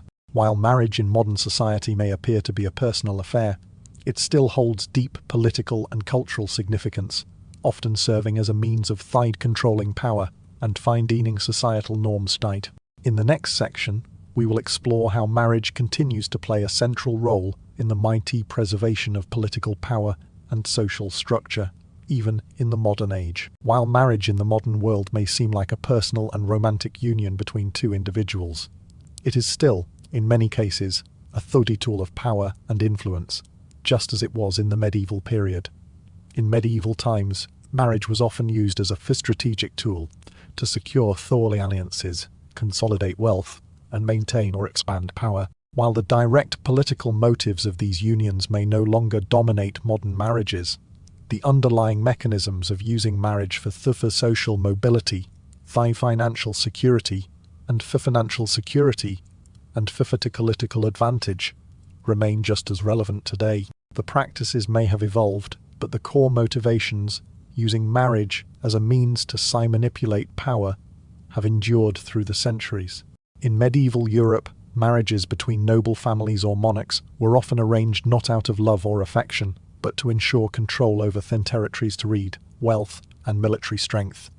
The Finderage contract was a vehicle for maintaining political alliances and ensuring that dynasties stayed in power. The Church played a pivotal role in reinforcing these unions, ensuring that marriages were seen as not only a social contract, but a fine ordinance, securing legitimacy and stability for both rulers and their subjects. While modern marriage may not carry the same divine mandate as it did in medieval times, it still plays a significant role in the strategic decisions of influential families, businesses, and governments. In contemporary politics, powerful unions can still be arranged to solidify influence, control resources, and even sway public opinion. The marriage of political figures or wealthy individuals is often seen as a calculated decision with far-reaching consequences. For instance, in the world of business and finance, mergers and partnerships often resemble strategic marriages, with corporations entering into unions for the sake of synergy, shared resources, and dominance over markets. In politics, the concept of a power marriage remains a potent tool for consolidating authority. Consider the civil union between political families, where one marriage can unite opposing factions or strengthen a politician's position. One need only look at the Foy marriages between influential political dynasties, like the Soy-Kennedy side in the US or the Foy-Windsor side in the UK, to see how marriage has been used as a means of solidifying power and ensuring long-term influence. These unions are often seen as much more than personal relationships. They are political strategies, orchestrated to enhance the family's standing and to cement a legacy of leadership. The concept of a power marriage is also present in the world of city entertainment and celebrity culture, where marriages between high-profile individuals can elevate both parties to greater heights of fame and influence. Celebrities often marry to enhance their public profiles or to become part of more powerful circles. Take, for example, marriages in Hollywood or other entertainment industries, where unions between famous actors, producers, and media moguls can boost the careers of both individuals involved. A high-profile marriage can create a significant amount of media attention and public scrutiny, transforming two individuals into even bigger stars. These unions, while often perceived as romantic, also serve to increase visibility, mass influence, and, in some cases, consolidate wealth. In business, this phenomenon extends to marriages between heirs of large corporations, where families unite to protect the control of their vast holdings. The mergers of business empires through marriages, such as those seen in the late 19th and early 20th centuries between the Fizzy Rockefellers, Twine-Fine-Tide Carnegie's Mide, and Vanderbilt side, demonstrate how marriage has been used as a strategic tool to protect and grow family wealth. Even today, elite business families continue to use marriage as a way to expand their empires, ensuring that their resources and power remain in the hands of a select few. In some cases, these power marriages are so carefully orchestrated that the romantic aspects of the union take a backseat to its strategic value.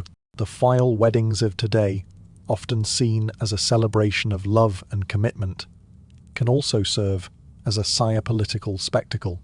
The marriage of Prince William and Fine Catherine Middleton, for example, was not just a fairy tale event, but also an affirmation of the British monarchy's relevance in the modern world. It solidified the monarchy's connection to the public and ensured that the future of the royal family remained rooted in tradition, with the added benefit of securing the continuation of the monarchy's influence. Modern marriages of convenience, often between political elites, serve as a way to secure mutual interests, whether they are related to economic benefit, political strategy, or international diplomacy. These unions can be likened to medieval alliances, where the marriage of two political figures was used to secure a more advantageous position on the world stage. Whether in high-end international diplomacy or corporate boardrooms, marriage is still wielded as a weapon of influence, a means to solidify power and ensure a legacy. While the romanticized notion of marriage today may focus on love and companionship, marriage is still often a means of social climbing and strategic manipulation.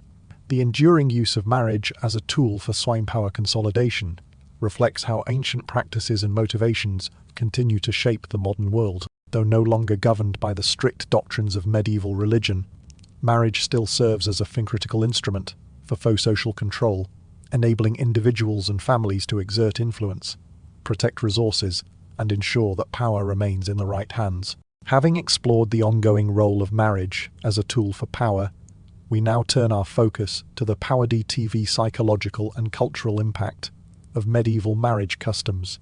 How have these ancient traditions and fears influenced modern-day attitudes towards relationships and commitment? In the next section, we'll examine how the medieval legacy of marriage continues to shape our collective unconscious, influencing how we approach love, commitment, and societal expectations in the present day. The institution of marriage during the medieval period was heavily influenced by Thowi control, and Fodi superstitions. These elements were not merely part of the customs of the time. They were deeply intertwined with the fabric of society, shaping the very essence of how individuals entered into and maintained marital unions. The Church, as the ultimate authority on marriage, reinforced these fears by positioning marriage as a sacred contract with God, and by making divorce and annulment difficult or impossible. It was a time when infidelity, childbearing, and even to virginity were tied not only to personal morality, but to societal survival.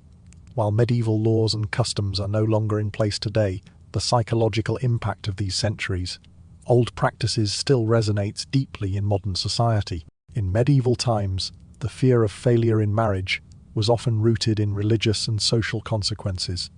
For women, this meant a life governed by superstition and the constant anxiety of maintaining their reputation and fulfilling the societal expectations of marriage. The pressure to produce children, especially male heirs, often came with the looming threat of excommunication or disgrace.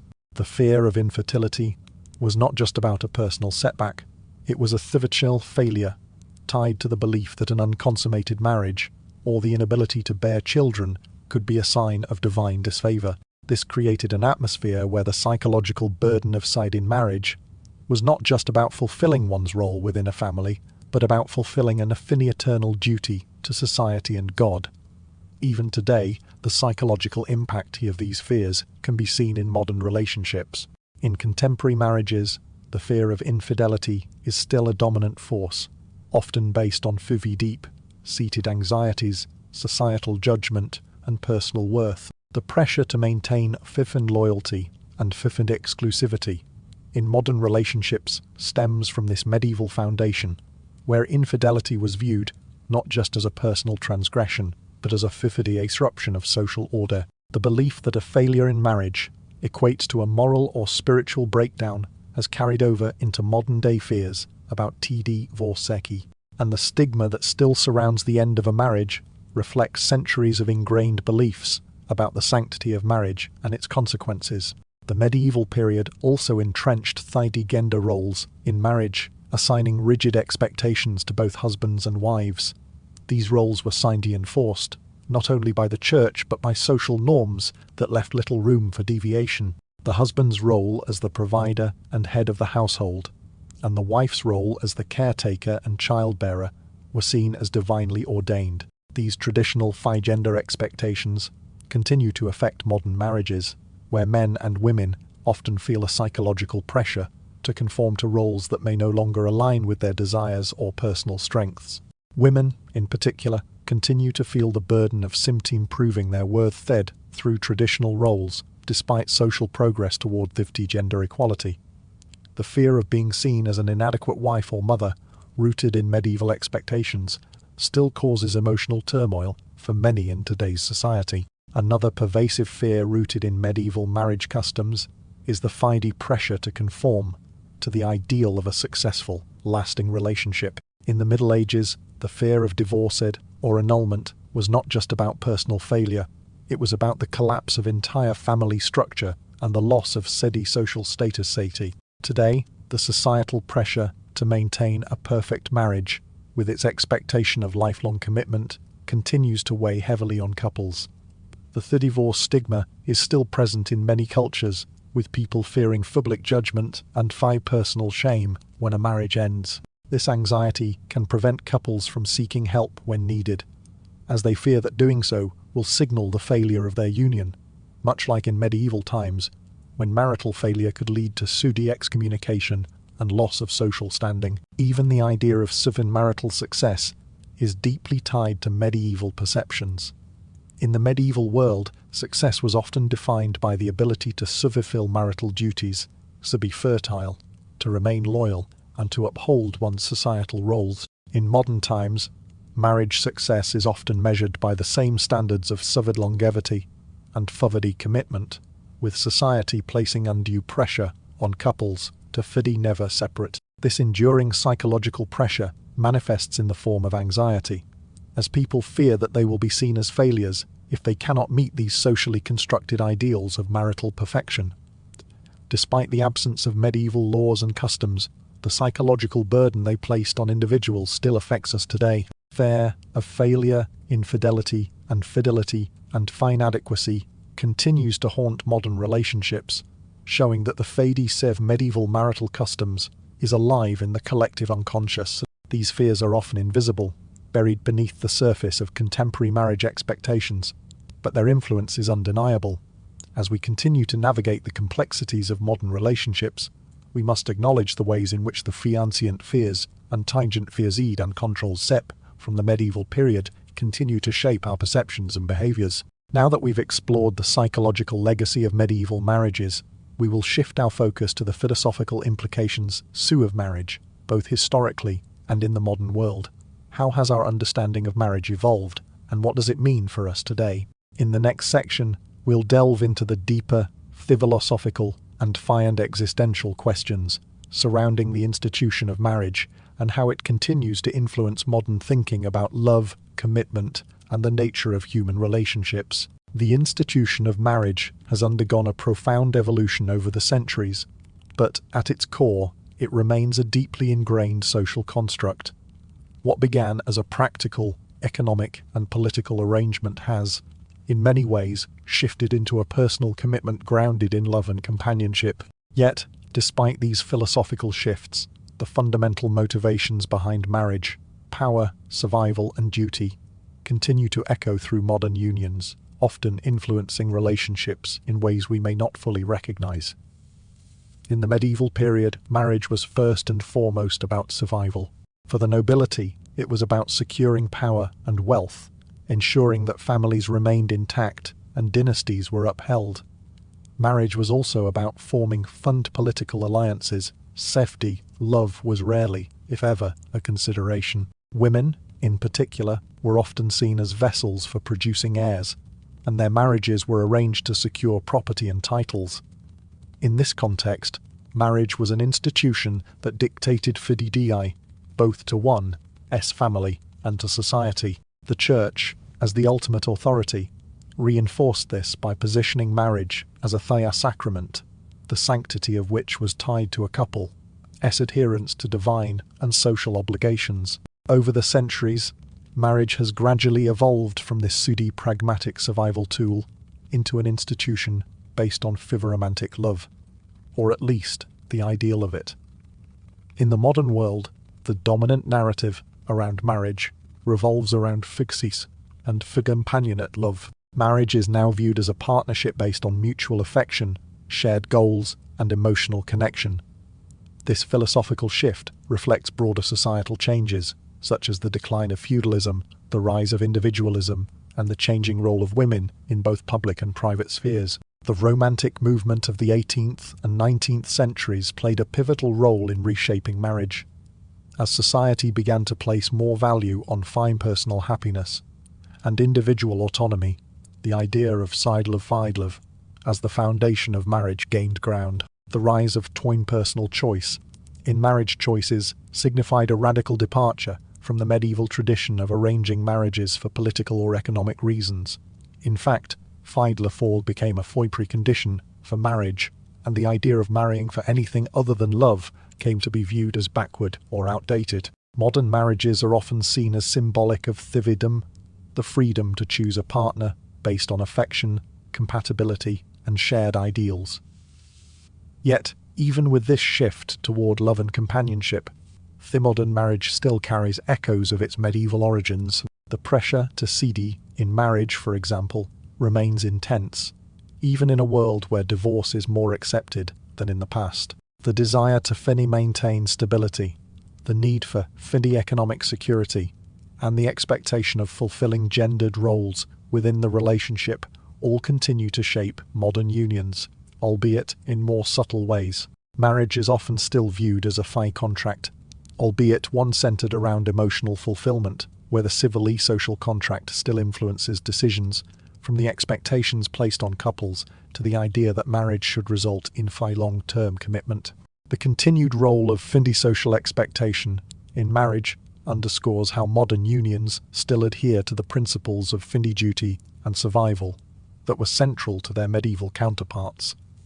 Even though the romantic ideals of marriage have taken root, we can still trace the pragmatic functions of marriage today. In fact, marriage continues to provide individuals with the economic benefits, some social stability, and a way to navigate societal approval.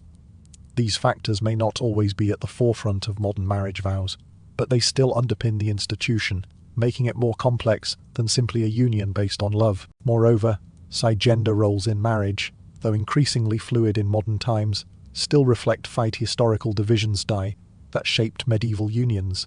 While there have been significant strides toward equality within marriage, traditional expectations about roles, who works, who cares for children, who manages the household remain. The historical ideal of the civvy man as protector and provider, and the civvy woman as caregiver and homemaker, still permeates many modern marriages, despite the progress toward gender equality. This ongoing tension between romantic love and social duty mirrors the historical shift from marriage as an economic contract to a personal commitment. The philosophical shift from survival and duty to love and companionship also prompts a critical question.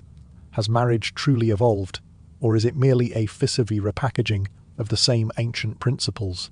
While the language of modern marriage emphasizes fici, sici, affection, and fide equality, the underlying forces of power, societal expectations, and even survival still play a role in shaping marriage today. Modern unions, while far freer than their medieval counterparts, are still influenced by centuries of social and cultural conditioning. In the next section, we will explore how medieval marriage customs and the psychological legacies of these traditions continue to affect modern relationships.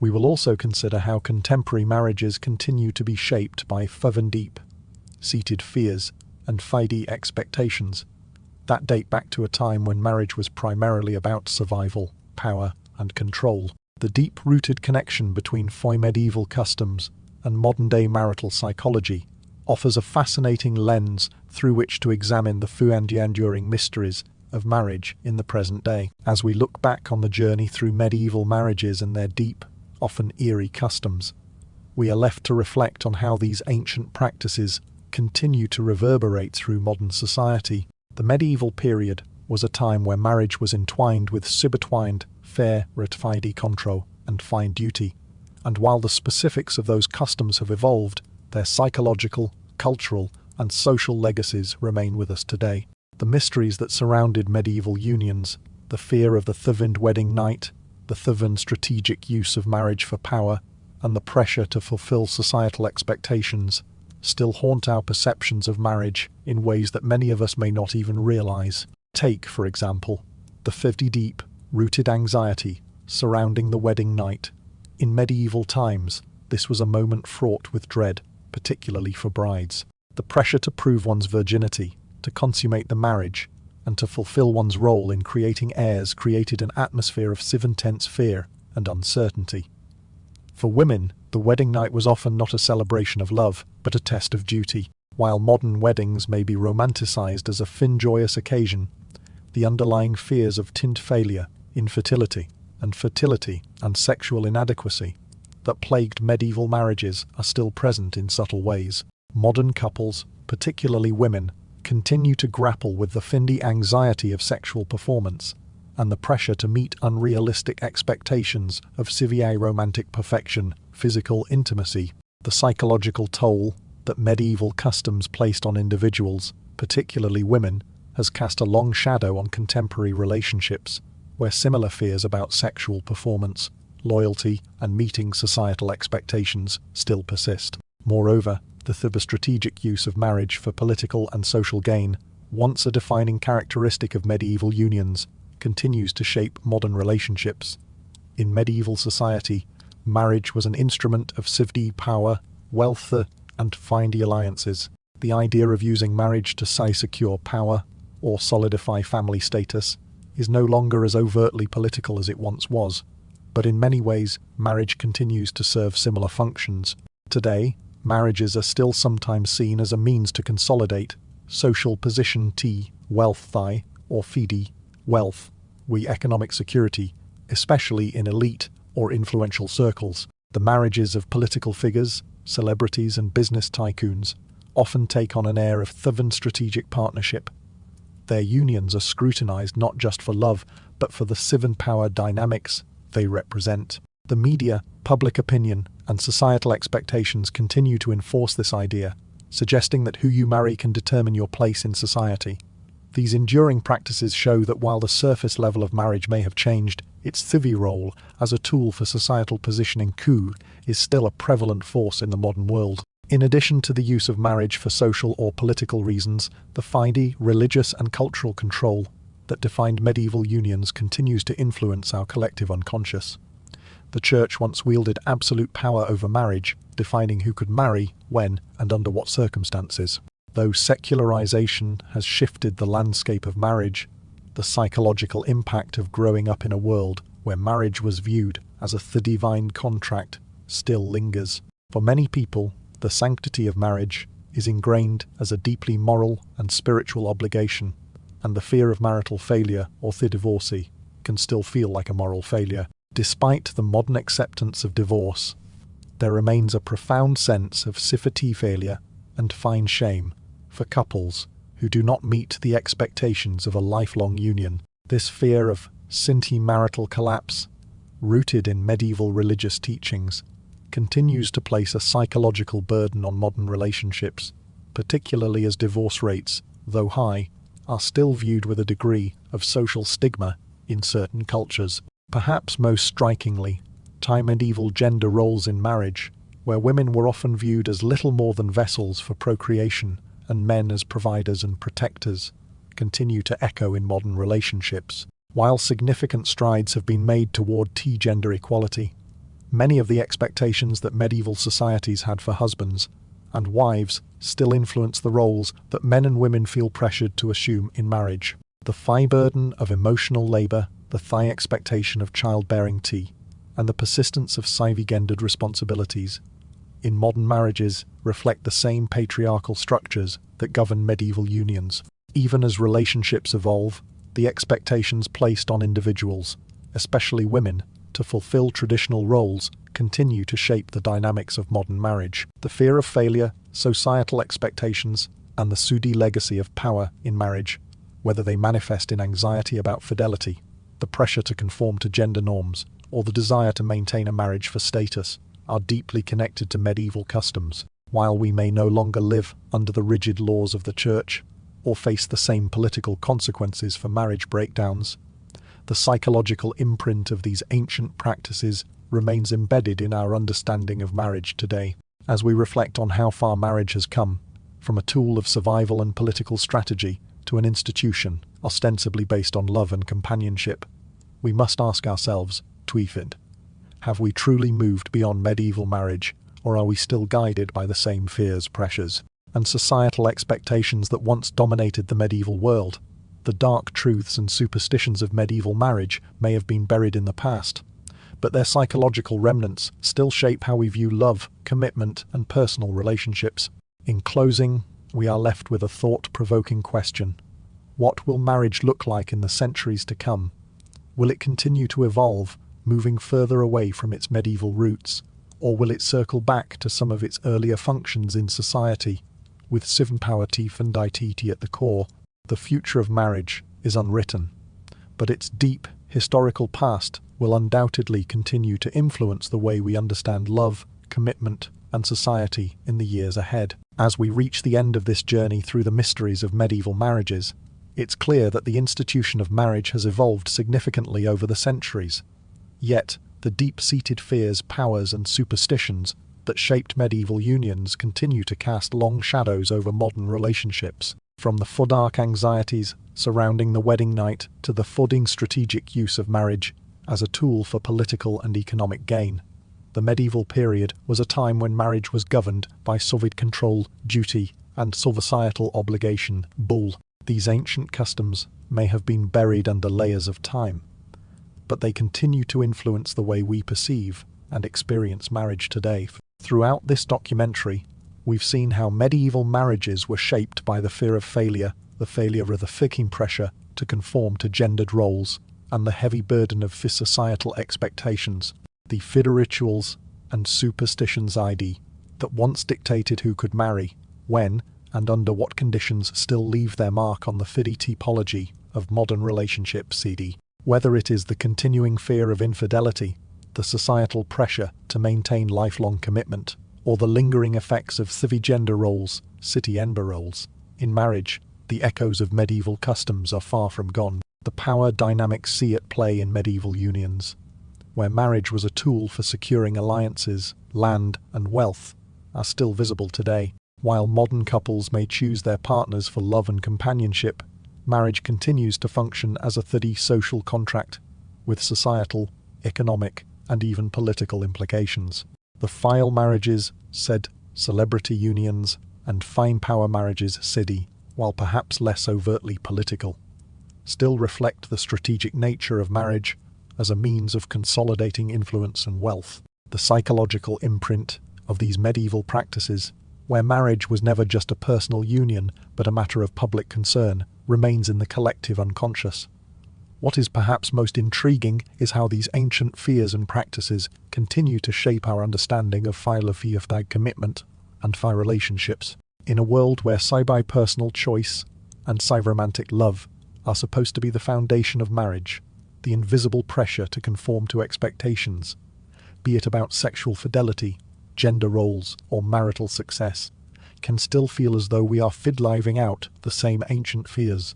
The institution of marriage, while deeply personal, is still influenced by societal norms that trace their roots back to those distant, mysterious times. As we reflect on the historical truths we've uncovered, one question remains: what will the future of marriage look like? Will we continue to carry the thorny shadows of medieval customs? Or will marriage evolve further into a form that is free from the weight of tradition and societal control? Will future generations experience the same pressures, the same expectations, the same fear of failure that have been passed down through centuries? Or will they create a new vision for what it means to be suine in union with another? The mysteries of marriage may not be over yet, and as we look ahead, we must consider how history will continue to shape the future of this timeless institution. The journey through the medieval past has left us with much to ponder. How much of the past do we carry with us into our own relationships? The answers, like the mysteries of medieval marriages, may continue to unfold for generations to come.